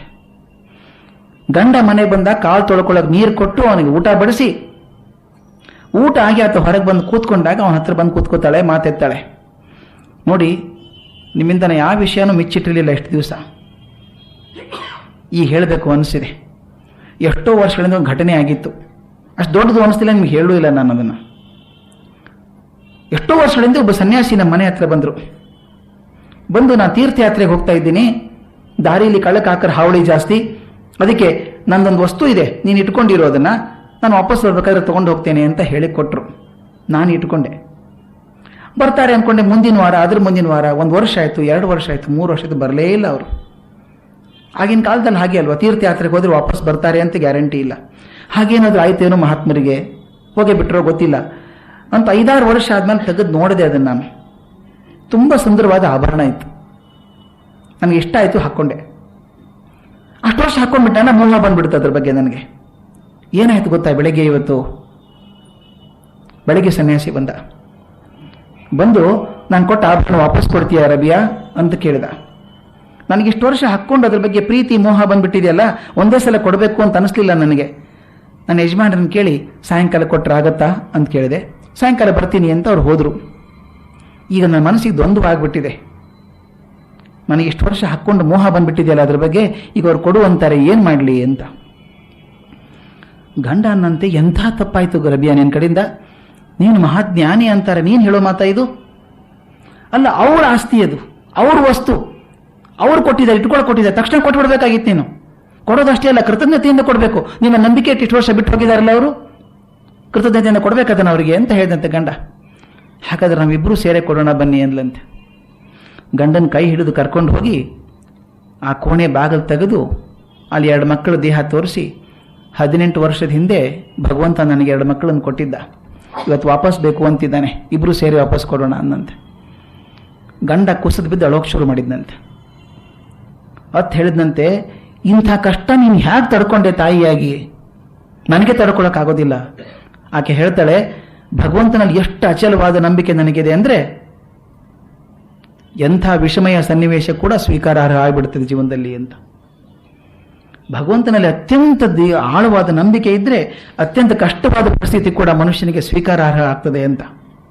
ಡಿ.ವಿ.ಜಿ ಹೇಳ್ತಾರೆ, ಬಾಳಿಗೊಂದು ನಂಬಿಕೆ ಇಲ್ಲದೆ ಹೋದರೆ ಹಡಗಿಗೆ ಲಂಗರ್ ಇಲ್ಲದ ಹಾಗೆ. ಒಂದು ರಡಾರ್ ಬೇಕೆಲ್ಲೋ ಹೋಗ್ಬೇಕಾದ್ರೆ, ಕಂಪಾಸ್ ಬೇಕು, ಯಾವ ದಿಕ್ಕಿಗೆ ಹೋಗ್ತಿದ್ದೀನಿ ಅಂತ ಗೊತ್ತಾಗಬೇಕು. ನಾನು ಯಾವ ದಿಕ್ಕಿಗೆ ಹೋಗ್ತೀನಿ ಅಂತ ಗೊತ್ತಿರಬೇಕಾದ್ರೆ ಒಂದು ನಂಬಿಕೆ ಅನ್ನುವಂಥದ್ದು ದಾರಿದೀಪ ಆಗ್ತದೆ. ಮನುಷ್ಯನ ಜೀವನಕ್ಕೆ ಒಂದು ನಂಬಿಕೆಯ ಬುನಾದಿ ಆಗದೆ ಹೋದರೆ ಆ ಜೀವನಕ್ಕೆ ಅರ್ಥ ಇಲ್ಲ. ನಾನು ಮೊನ್ನೆ ಹೇಳಿದ್ನಲ್ಲ, ಸಾಕ್ರೆಟಿಸ್ ಹೇಳಿದ ಹಾಗೆ, the greatest tragedies in life is to stand in the last moments of your life and realise the whole life is wasted, but you can create it all over again. ಅದು ಯಾಕೆ ಹಂಗಾಯ್ತು, life waste ಆಯಿತು? ಒಂದು ನಂಬಿಕೆ ಅನ್ನುವಂಥ ಗುರಿ ಇರಲಿಲ್ಲ. ಬಾಳೆಗೊಂದು ಗಟ್ಟಿಯಾದ ನಂಬಿಕೆ ಇದ್ದರೆ ಎಂಥ ಪರಿಸ್ಥಿತಿಯಲ್ಲೂ ನಾವು ಪಾರಾಕೊಂಡು ಹೋಗ್ತೇವೆ ಅಂತ. ಇದು ಡಿ.ವಿ.ಜಿ ಅವರ ಜೀವನ ದರ್ಶನ. ಅವರ ಮುನ್ನುಡಿಯಲ್ಲಿ ಬರೀತಾರೆ, ನನಗೆ ಅತ್ಯಂತ ಹೃದಯಕ್ಕೆ ಯಾವುದು ಹತ್ತಿರ ಅಂತ ಅನ್ನಿಸ್ತೋ, ಗಂಭೀರವಾದ ಮಾತು ಅನ್ನಿಸ್ತೋ, 4 ಜನಕ್ಕೆ ಹಂಚ್ಕೋಬೇಕು ಅನ್ನಿಸ್ತೋ, ಅದನ್ನು ಈ ಮಾತಲ್ಲಿ ಬರೆದಿದ್ದೇನೆ ಅಂತ ಹೇಳ್ತಾರೆ. ಇದು ನನ್ನ ಮಿತಿಗಳೊಳಗೆ, ನನ್ನ ಓದಿನ ಮಿತಿಯೊಳಗೆ, ನನ್ನ ತಿಳುವಳಿಕೆ ಮಿತಿಯೊಳಗೆ, ನನ್ನ ಬೊಗಸೆಗೆ ಎಷ್ಟು ಸಿಕ್ತೋ ಅದನ್ನು ಹಂಚಿಕೊಂಡಿದ್ದೇನೆ ತಮ್ಮ ಜೊತೆಗೆ. ನನ್ನ ಬೊಗಸೆ ಬಹಳ ಸಣ್ಣದು, ಬೊಗಸೆ ಸಣ್ಣದಷ್ಟೇ ಅಲ್ಲ, ತಗೊಂಡಾಗ ಕೈಯಲ್ಲಿ ಸೋರ್ ಹೋಗ್ಬಿಡ್ತದೆ. ಅಲ್ಲಿ ಕೊಡುವಾಗ ಎಷ್ಟು ಕೆಳಗೆ ಬಿತ್ತೋ ಗೊತ್ತಿಲ್ಲ. ಗೊತ್ತಿರೋದನ್ನ ಹಂಚಿಕೊಂಡಂಥದ್ದು. ಇಡೀ ಪುಸ್ತಕದ ಸಮಗ್ರತೆಯನ್ನು ಹೇಳಬೇಕಾದ್ರೆ ಬಾಳ ಅಂದರೆ ಏನು? ಬಾಳೆ ಒಂದು ಗುರಿ ಇದೆಯಾ? ಗುರಿ ಇದ್ದರೆ ಯಾವುದು? ಪುರುಷಾರ್ಥ ಅಂದರೆ ಏನು? ಸಾರ್ಥಕ ಜೀವನದ 3 ಲಕ್ಷಣಗಳು ಯಾವುದು? ಜೀವನೋತ್ಸಾಹ, ಪುರುಷ ಪ್ರಯತ್ನ, ಲೋಕಸ್ನೇಹ. ಇದು ಹೇಗೆ ಅವಶ್ಯಕ ಆಗ್ತದೆ ಜೀವನಕ್ಕೆ? ದೈವ ಭಕ್ತಿಯೊಂದಿಗೆ ಪುರುಷ ವಿವೇಕದ ಅಗತ್ಯ ಹೇಗಿದೆ? ವಿಜ್ಞಾನದ ಅವಶ್ಯಕತೆ ಹೇಗಿದೆ? ವಿಜ್ಞಾನ ಬಿಡೋ ಹಾಗಿಲ್ಲ, ಆದರೆ ಅದರ ಮಿತಿಗಳನ್ನು ಕೂಡ ಗುರುತಿಸಬೇಕು. ವಿಜ್ಞಾನ ಕೂಡ ಮಿತಿ ಇದೆ ಅಂತ ಹೇಳಿ. ಇವೆಲ್ಲಕ್ಕ ಹೆಚ್ಚಾಗಿ ಜೀವನಕ್ಕೆ ಒಂದು ಬಲವಾದ ಶ್ರದ್ಧೆ ಇರಬೇಕು. ಬಹುದೊಡ್ಡ ಜೀವನ ದರ್ಶನವನ್ನು ಪುಟ್ಟ ಹೊತ್ತಿಗೆಯಲ್ಲಿ ಕೊಟ್ಟರು ನಮ್ಮ DVG ಅವರು. ಅದಕ್ಕೆ ನಾವು ಕೃತಜ್ಞತೆಯನ್ನು ಹೇಗೆ ಹೇಳೋದು? ನಿನ್ನೆ ಒಬ್ಬರು ಹಿರಿಯರು ಹೇಳ್ತಾ ಇದ್ರು ನನಗೆ, ಪುಸ್ತಕದ ಎಲ್ಲ ಪೇಜು ಕವರ್ ಮಾಡೋಕ್ಕಾಗಲ್ವಾ ಅಂತ ಕೇಳ್ತಾ ಇದ್ರು. ಮಾಡಬಹುದೇನೋ, ಆದರೆ ನಾನು ಮೊದಲೇ ಹೇಳಿದ ಹಾಗೆ ನನಗೆ ಕಂಡಂಥ ಬೆಳಕನ್ನು ಹಂಚಿಕೊಳ್ಳೋದು ಉದ್ದೇಶ ಆಗಿತ್ತು. ಮತ್ತು ಇದರಲ್ಲಿ ಯಾವುದು ಮುಖ್ಯ ಯಾವುದು ಅಮುಖ್ಯ, ಇನ್ನೊಬ್ಬರು ಮಾತಾಡಿದರೆ ಇನ್ನು ಬೇರೆ ವಿಷಯಗಳನ್ನು ಒತ್ತಿ ಹೇಳ್ಬೋದು. ಇದು ಹೇಗಾಗ್ತದೆ ಅಂತಂದರೆ, ಒಬ್ಬ ಮಹಾಚಕ್ರವರ್ತಿ ಇದ್ದಂತೆ ರಷ್ಯಾ ದೇಶದಲ್ಲಿ. ಆತನಿಗೊಂದು ಆಸೆ, ಮನುಷ್ಯ ಜನಾಂಗ ಭೂಮಿ ಮೇಲೆ ಹುಟ್ಟಿ ಬಂದಾಗಿನಿಂದ ಅದು ಹೇಗೆ ಬೆಳ್ಕೊಂಡ್ಬಂದ್ರು ಅವ್ರು ಏನು ಮಾಡಿದ್ರು, ಸಾಧನೆ ಮಾಡಿದ್ರು, ಅದನ್ನೊಂದು ದಾಖಲೆ ಮಾಡಬೇಕು ಅಂತ ಹೇಳಿ ಕೇಳ್ಕೊಂಡಂತೆ. ತನ್ನ ಮಿನಿಸ್ಟರ್ಸ್ ಕರೆದು ಹೇಳಿದಂತೆ, ಅದೊಂದು ದಾಖಲೆ ಮಾಡಿಕೊಡಿ ನನಗೆ ಅಂತ. ಅವ್ರು ಹೇಳ್ತೆ, ಬಹಳ ಕಷ್ಟ ಸ್ವಾಮಿ, ಮನುಷ್ಯ ಜೀವಿ ಅನ್ನೋದು ಬಂದಾಗಿನಿಂದ ಇಲ್ಲಿವರೆಗೂ ಏನೇನು ಮಾಡಿದ್ರು ಅಂತ ಹೇಳ್ಬೇಕಾದ್ರೆ ಬಹಳ ಸಾಹಸದ ಕೆಲಸ ಅದು. ತಗೊಳ್ಳಿ, ಎಷ್ಟು ವರ್ಷ ಬೇಕಾದ್ರೆ ತಗೊಳ್ಳಿ, ಮಾಡಿಕೊಡಿ ನನಗೆ ಅರ್ಜೆಂಟಾಗಿ. ಅವರು ಒಂದು 50 ವರ್ಷ ಬೇಕು ಅಂದ್ರು. 50 ವರ್ಷ ಅಷ್ಟಿಲ್ಲ, ಅಷ್ಟಾಗೋಲ್ಲ, ನಾನು ಬದುಕಬೇಕಲ್ಲ, ನಾನು ಓದಬೇಕಲ್ಲ, ಅದನ್ನು ಬಹಳ ಹೆಚ್ಚೋದು 5 ವರ್ಷ ಕೊಡ್ತೀವಿ ಎಂದಂತೆ. ಆಯಿತು ಅಂದರು. ಅವರು ತಮ್ಮ ದೇಶದಲ್ಲಿ ಎಷ್ಟೊಂದು ಜನ ಜ್ಞಾನಿಗಳಿದ್ರು ಎಲ್ಲರನ್ನೂ ಸೇರಿಸ್ಬಿಟ್ಟು ಒಂದು ಕಮಿಟಿ ಥರ ಮಾಡಿ, ನೀವು ಈ ಭಾಗ ಹುಡುಕಿ ಈ ಭಾಗ ಹುಡುಕಿ ಅಂತ ಎನ್ಸೈಕ್ಲೋಪೀಡಿಯಾ ಥರ ಮಾಡಬೇಕು ಅಂತ ಹೊರಟರು. ಅವ್ರು ಹೇಳ್ತಾರೆ, ಎಷ್ಟರ ಮಟ್ಟಿಗೆ ರಿಸರ್ಚ್ ಆಯಿತು ಅಂದರೆ ಒಂದು ಪೇಪರ್ ಇಂಡಸ್ಟ್ರಿ ಶುರು ಆಯ್ತಂತೆ. ಪೇಪರ್ ಬೇಕಲ್ಲ ಮಾಡೋದಕ್ಕೆ ಅಂತ ಆಯ್ತಂತೆ. 5 ವರ್ಷ ಆದ ಮರುದಿನ ದೊಡ್ಡ ಒಂದು ವಜೀರ್ ಅಂತ ಏನಿದ್ದ, ಪ್ರಧಾನಿ ಹೋಗಿ ರಾಜನಿಗೆ ಹೇಳಿದಂತೆ, ಓ ಜ್ಞಾನಿ ಆದ ರಾಜನೇ, ನೀನು ಕೇಳಿದ್ಯಲ್ಲಪ್ಪ, ಮನುಷ್ಯ ಜನಾಂಗ ಬಂದಾಗಿನಿಂದ ಏನೇನು ಮಾಡಿದ್ರು ಹೇಳು ಅಂತ ಹೇಳಿದ್ಯಲ್ಲ, ನೋಡ್ಬೇಕಾ, ಕಿಟಕಿಯಿಂದ ಆಚೆ ನೋಡು, ಕಾಣುತ್ತೆ ನಿನಗೆ ಎಂದ್ರಂತೆ. ಸಂತೋಷ ಆಯ್ತು ಅವನಿಗೆ. ರೆಡಿ ಆಯ್ತು. ಹಾಗಾದ್ರೆ ಕಿಟಕಿಯಿಂದ ಕರ್ಟನ್ ಸರಿಸಿ ನೋಡಿದ್ರೆ ಕಣ್ಣಿಗೆ ಕಾಣಿಸೋ ಅಷ್ಟು ಉದ್ದ ಸಾಲು ಆನೆ ನಿಂತುಕೊಂಡಿದೆ. ಆನೆ, ಒಂದೊಂದು ಆನೆ ಮೇಲೆ 1000 ಪುಸ್ತಕ, ಕಣ್ಣು ಕೊನೆ ಕಾಣಿಸೋರ್ಗು ಆನೆ ಸಾಲು. ಅವನನ್ನ ಏನು ತಮಾಷೆ ಮಾಡ್ತೀರಾ ಅಂತ ಕೇಳ್ದ. ಇದರಲ್ಲಿ 1001 ಭಾಗ ಓದೋಕ್ಕಾಗಲ್ಲ ನಾ ಬದುಕಿರೋ ತನಕನು. ಇಷ್ಟೊಂದು ಆನೆ ನಿಲ್ಲಿಸ್ಬಿಟ್ಟಿದ್ದೀರಿ, ಇದು ಮನುಷ್ಯನ ಇತಿಹಾಸ ಅಂದ್ರೆ ಏನಿದು? ಬ್ರೀಫ್ ಆಗಿ ಬರೀರಿ, ಸಂಕ್ಷಿಪ್ತವಾಗಿ ಬರೀರಿ, ನನಗೆ ಎಷ್ಟು ಟೈಮ್ ಬೇಕು ನಿಮಗೆ ಅಂತ ಕೇಳಿದಂತೆ. ಅವರು ಒಂದು 5 ವರ್ಷ ಕೊಡಿ ಅಂತ ಕೇಳಿದ್ರಂತೆ. ಆಯ್ತು, 5 ವರ್ಷ ಸಂಕ್ಷಿಪ್ತ ಬರ್ಕೊಂಡ್ಬರ್ಬೇಕು ಅಂದ್ರು. ಆಯ್ತು ಅಂದ್ರು. ಮತ್ತೆ ವರ್ಕ್ ಶುರು ಮಾಡಿದ್ರು. 5 ವರ್ಷ ಆದ್ಮೇಲೆ ಪ್ರಧಾನಿ ಬಂದಂತ ಹೇಳ್ತಂತೆ, ಮಹಾಪ್ರಭು ನೀವೇನು ಕೇಳಿದ್ರಲ್ಲ ಅದೇ ನೋಡಿ, ಸಂಕ್ಷಿಪ್ತ ಮನುಷ್ಯ ಜೀವನ ಚರಿತ್ರೆ ಇದೆ, ನೋಡ್ಬಿಡಿ ಕಿಟಕಿಯಲ್ಲಿ ಅಂದೆ. ಕಿಟಕಿ ತೆಗೆದು ನೋಡಿದ್ರೆ 10 ಒಂಟೆ ನಿಂತಿತ್ತಂತೆ. ಒಂದೊಂದು ಒಂಟೆ ಮೇಲೆ 100 ಪುಸ್ತಕ ಇತ್ತಂತೆ. ಅವನನ್ನ ನಾನು ತಮಾಷೆ ಮಾಡ್ತಿದ್ದೀರಿ ಅನ್ಸುತ್ತೆ ನೀವು. 10 ಒಂಟೆ ಮೇಲೆ 100 ಪುಸ್ತಕ ಇದ್ರೆ ನಾನು ಎಷ್ಟು ಅಂತ ಓದ್ಲಿ, ಅದನ್ನು ಆಗೋದಿಲ್ಲ ನನಗೆ. ಇನ್ನೂ ಸಂಕ್ಷಿಪ್ತ ಬರ್ಕೊಂಡ್ಬರ್ಬೇಕು. ತೀರಾ ಸಂಕ್ಷಿಪ್ತ ಬರ್ಕೊಂಡ್ಬರೋಕ್ಕಾಗತ್ತಾ? ಎಷ್ಟು ಟೈಮ್ ಬೇಕು ಅದಕ್ಕೆ? ನಾಳೆ ಬೆಳಗ್ಗೆ ಕೊಡ್ತೀನಿ ಎಂದಂತ ವಜೀರ್. ನಾಳೆ ಬೆಳಗ್ಗೆ ಮನುಷ್ಯನ ಇತಿಹಾಸ ನಿಮಗೆ ಕೊಡ್ತೇನೆ, ನಾಳೆ ಬೆಳಗ್ಗೆ ಕೊಡ್ತೇನೆ ಅಂತ. ಇವನಾಯ್ತು ಅಂತ ಹೋದ. ಮರುದಿನ ಬೆಳಗ್ಗೆ ದರ್ಬಾರ್ ನಡೀತಾ ಇತ್ತಂತೆ. ದರ್ಬಾರ್ ನಡೆದಾಗ ರಾಜ ಸಿಂಹಾಸನ ಮೇಲೆ ಕೂತಿದ್ದಾನೆ. ಈ ಮಂತ್ರಿ ಕೈಯಲ್ಲಿ ಒಂದು ಸಣ್ಣ ಒಂದು ದಂತದ ಒಂದು ಸಣ್ಣ ಪೆಟ್ಟಿಗೆ ಹಿಡ್ಕೊಂಡು ಹೋದಂತೆ. ಸಣ್ಣ ಪೆಟ್ಟಿಗೆ, ಪುಟ್ಟ ಪೆಟ್ಟಿಗೆ ಕೈಯಲ್ಲಿ ಹಿಡ್ಕೊಂಡು ಹೋಗಿ ಮಹಾರಾಜರಿಗೆ ಹೇಳಿದಂತೆ, ನೀವು ಕೇಳ್ತಿದ್ರಲ್ಲ ಮನುಷ್ಯನ ಇತಿಹಾಸ, ಎಷ್ಟು ಮನುಷ್ಯರಿದ್ರು, ಏನು ಮಾಡಿದ್ರು ಅಂತ ಕೇಳಿದ್ರಲ್ಲ, ಪೂರ್ತಿ ಇತಿಹಾಸ ಸಂಕ್ಷಿಪ್ತವಾಗಿದೆ, ತುಂಬ ಸಂಕ್ಷಿಪ್ತವಾಗಿದೆ, ಓದ್ಬೋದು ನೀವು ಅಂದಂತೆ. ಅವ್ನು ಇಷ್ಟರಲ್ಲಿ ಇದೆಯಾ ಅದು ಅಂತ ತೆಗೆದು ನೋಡಿದರೆ ಕೆಂಪು ವೆಲ್ವೆಟ್ ಇತ್ತಂತೆ, ಮಕ್ಮಲ್ ಹಾಕಿದ್ರು. ಅದ್ರ ಮೇಲೆ ಒಂದು ಸಣ್ಣ ಕಾಗದ ಚೂರಲ್ಲಿ ಬರೆದಿತ್ತಂತೆ, all men were born, they lived and they died ಅಂತ. ಅಷ್ಟೇ ಮನುಷ್ಯನ ಇತಿಹಾಸ, ಅಷ್ಟೇನೆ.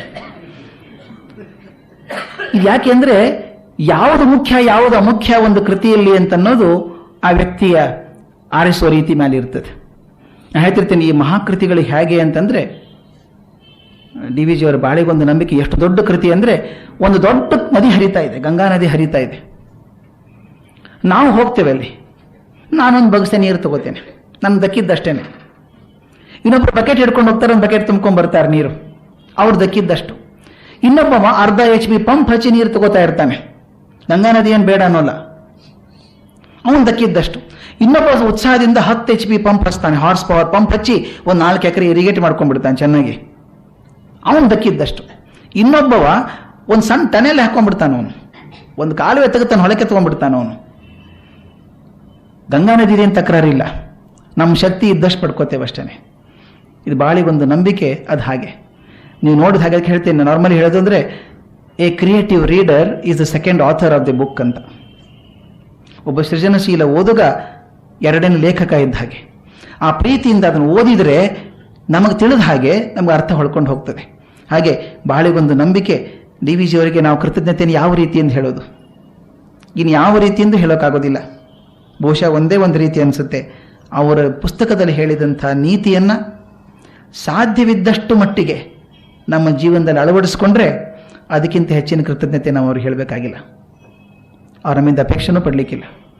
ಅವ್ರು ಹೇಳಿದಂಥ ಮಾತು ಸ್ವಲ್ಪ ನಮ್ಮ ಹೃದಯಕ್ಕೆ ಮುಟ್ಟಿ ನಮ್ಮ ಕೈಗಳ ಮೂಲಕ, ನಮ್ಮ ಮಾತಿನ ಮೂಲಕ, ಬುದ್ಧಿ ಮೂಲಕ ಹೊರಗೆ ಬರೋದಾದರೆ ಅದಕ್ಕಿಂತ ಹೆಚ್ಚಿನ ಕೃತಜ್ಞತೆ ಬೇಕಾಗಿಲ್ಲ ಅನಿಸ್ತದೆ. ಇದು ನಮ್ಮ ಕುಮಾರವ್ಯಾಸ ಭಾರತಕ್ಕೆ ಬರುವಂಥ ಕೊನೆ ಮಾತು, ಅದು ನಾನು ಇಲ್ಲಿ ಹೋಲಿಸಿದ್ದೇನೆ. ಅವರ ಸಾಧನೆಯ ಬೆಲೆ ಅರಿತು ನಮ್ಮ ಬಾಳು ಅರಳಲಿ, ಇಂಥ ಮಹಾನುಭಾವರು ನಮ್ಮವರೆಂದು ಹೇಳಿಕೊಳ್ಳುವ ನಮ್ಮ ಹೆಮ್ಮೆಯ ಹೆಗಲು ಆಕಾಶವನ್ನು ತಾಗಲಿ ಅಂತ. ಇದನ್ನು ತೋರಣ ನಾಂದಿಯಲ್ಲಿ ಪುಟ್ಟಪ್ಪನವರು ಬರೀತಾರೆ ಕುಮಾರವ್ಯಾಸ ಭಾರತದ ಕೊನೆಗೆ, ಇಂಥ ಮಹಾಕವಿ ನಮ್ಮವನೆಂಬ ಹೇಳಿಕೊಳ್ಳುವ ನಮ್ಮ ಹೆಮ್ಮೆಯ ಹೆಗಲು ಆಕಾಶವನ್ನು ತಾಗಲಿ ಅಂತ. ನಮ್ಮ ಯಾವುದೋ ಒಂದು ಪೂರ್ವಜನ್ಮದ ಪುಣ್ಯದಿಂದ, ಭುವನದ ಭಾಗ್ಯದಿಂದ ಅಂತ ಹೇಳ್ತಾರೆ, ಭೂಮಿ ಪುಣ್ಯದಿಂದ DVG ಅಂತವ್ರು ಬರ್ತಾರೆ, ಒಬ್ರು ಋಷಿ ಸಮಾರರು. ಅವರ ಜೀವನನೇ ಒಂದು ಸಂದೇಶ.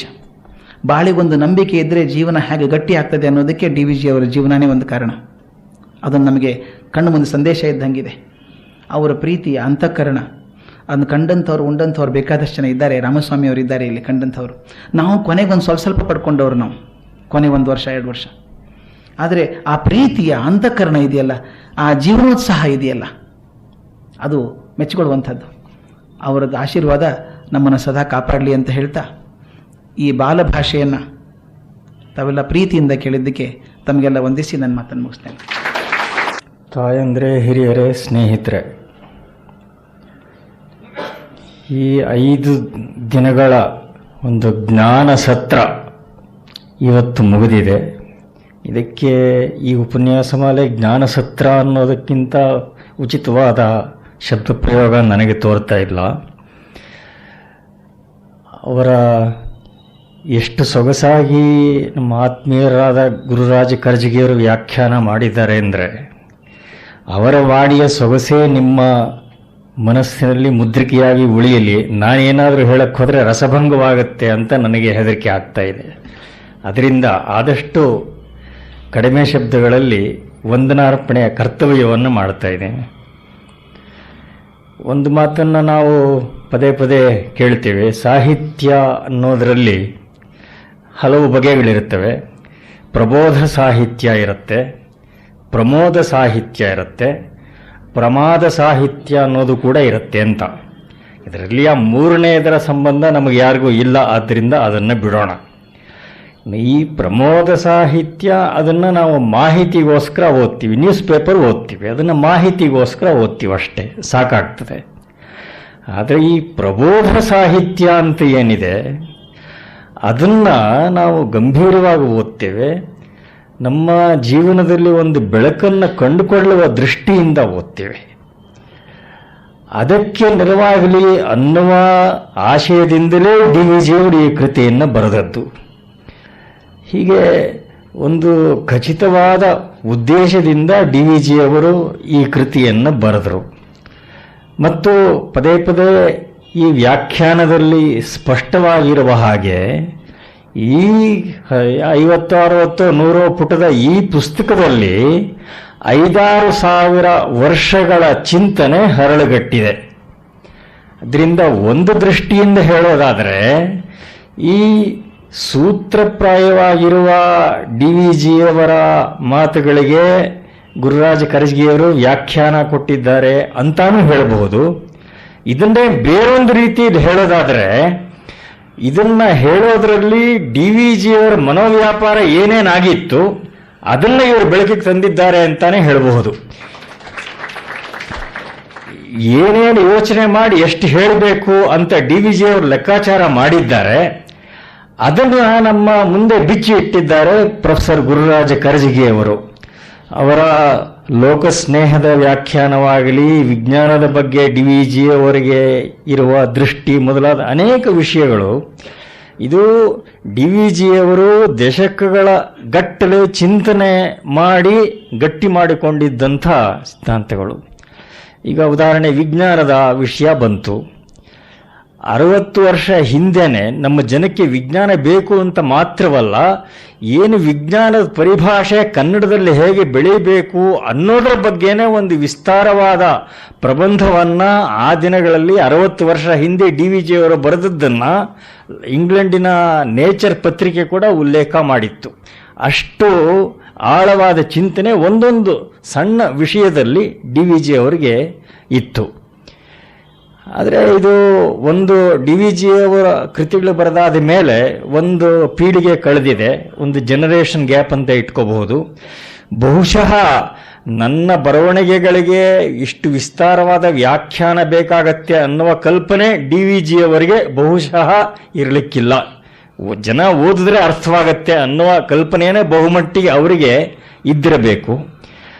ಆದರೆ ನಮಗೆಲ್ಲ ತಿಳಿದ ಹಾಗೆ ಸಾಹಿತ್ಯ ಸಂಸ್ಕಾರ ಅನ್ನೋದು ಸ್ವಲ್ಪ ದುರ್ಬಲವಾಗ್ತಾ ಇರುವ ಕಾರಣದಿಂದ ಮತ್ತು ಜನಗಳ ಮನಸ್ಸು ವ್ಯಗ್ರವಾಗ್ತಾ ಇರೋ ಕಾರಣದಿಂದ, ಹೀಗೆ ಹಲವು ಕಾರಣಗಳಿಂದ ಇವತ್ತು ಒಂದು ಸತ್ಸಾಹಿತ್ಯವನ್ನ ಇಂಥ ವ್ಯಾಖ್ಯಾನಗಳ ಮೂಲಕ ಮಾತ್ರ ನಿಮ್ಮಂಥವ್ರು ಅರ್ಥ ಮಾಡಿಕೊಳ್ಳೋದು ಸಾಧ್ಯ. ಈ ಉತ್ತಮವಾದ ಕೆಲಸವನ್ನ ಗುರುರಾಜ ಕರಜಗಿಯವರು ನಮಗೆ ಮಾಡಿ ತುಂಬ ದೊಡ್ಡ ಉಪಕಾರ ಮಾಡಿದ್ದಾರೆ, ಮುಂದೇನೂ ಮಾಡೋರಿದ್ದಾರೆ. ಮತ್ತು ಇದರಿಂದಾಗಿ ಈ ಡಿ ವಿ ಜಿಯವರ ಮತ್ತು ಎಲ್ಲ ಶ್ರೇಷ್ಠ ಸಾಹಿತ್ಯದ ಸತ್ವವಂತಿಕೆ ನಮಗೆ ತಟ್ಟಲಿ ಅನ್ನೋ ಆಶಯದಿಂದ ಈ ಕಾರ್ಯಕ್ರಮಗಳು, ಬೇರೆ ಕಾರ್ಯಕ್ರಮಗಳು ಇಲ್ಲಿ ಆಗುತ್ತವೆ. ಹೀಗೆ ಡಿ ವಿ ಜಿಯವರ ಮತ್ತು ಬೇರೆ ಸತ್ಸಾಹಿತ್ಯದ ಸಾರವಂತಿಕೆ ನಮಗೆ ಪರಿಚಯ ಮಾಡಿಕೊಡುವಂಥ ಕಾರ್ಯಕ್ರಮ ಸರಣಿಗಳು ಹಿಂದೆ ನಡೆದಿದೆ, ಈಗಾಗಲೇ ಘೋಷಣೆಯಾದ ಹಾಗೆ ಮುಂದೇನೂ ನಡೆಯೋದಿವೆ. ಮತ್ತು ಎಲ್ಲಕ್ಕಿಂತ ನಮಗೆ ಸಂತೋಷ ಕೊಟ್ಟಿರುವ ಸಂಗತಿ ಅಂತ ಹೇಳಿದ್ರೆ, ಗುರುರಾಜ ಕರಜಗಿ ಅವರಂಥವರು ಕೊಟ್ಟ ಶ್ರೇಷ್ಠ ವ್ಯಾಖ್ಯಾನಕ್ಕೆ ಇಷ್ಟು ದೊಡ್ಡ ಸಂಖ್ಯೆಯಲ್ಲಿ ನಿಮ್ಮಂಥ ಸಹೃದಯರ ಸ್ಪಂದನ ಸಿಕ್ಕಿದೆಯಲ್ಲ, ಅದು ನಮಗೆ ಬಹಳ ಸಂತೋಷವನ್ನು ಕೊಟ್ಟಿದೆ. ಇಂಥ ನಿಮ್ಮ ಸಹಕಾರವನ್ನು ಮುಂದೆಯೂ ನಾವು ನಿರೀಕ್ಷೆ ಮಾಡುತ್ತೇವೆ. ಇಂಥ ಒಂದು ಉತ್ತಮವಾದ ಕಾರ್ಯಕ್ರಮವನ್ನು ಪ್ರಾಯೋಜನೆ ಮಾಡಿದ ಕನ್ನಡ ಗಣಿಕ ಪರಿಷತ್ತು ಅವರ ಉಪಕಾರವನ್ನು ಸ್ಮರಿಸ್ತೇನೆ. ನಮ್ಮ ಸಾಂಕೇತಿಕವಾಗಿ ವಂದನಾರ್ಪಣೆಯನ್ನು ಸ್ವೀಕರಿಸಬೇಕು ಅಂತ ಹಿರಿಯರು ಆತ್ಮೀಯರು ಆದ ಗುರುರಾಜ ಕರಜಗಿಯವರನ್ನು ನಾನು ಪ್ರಾರ್ಥನೆ ಮಾಡಿಕೊಳ್ತೇನೆ.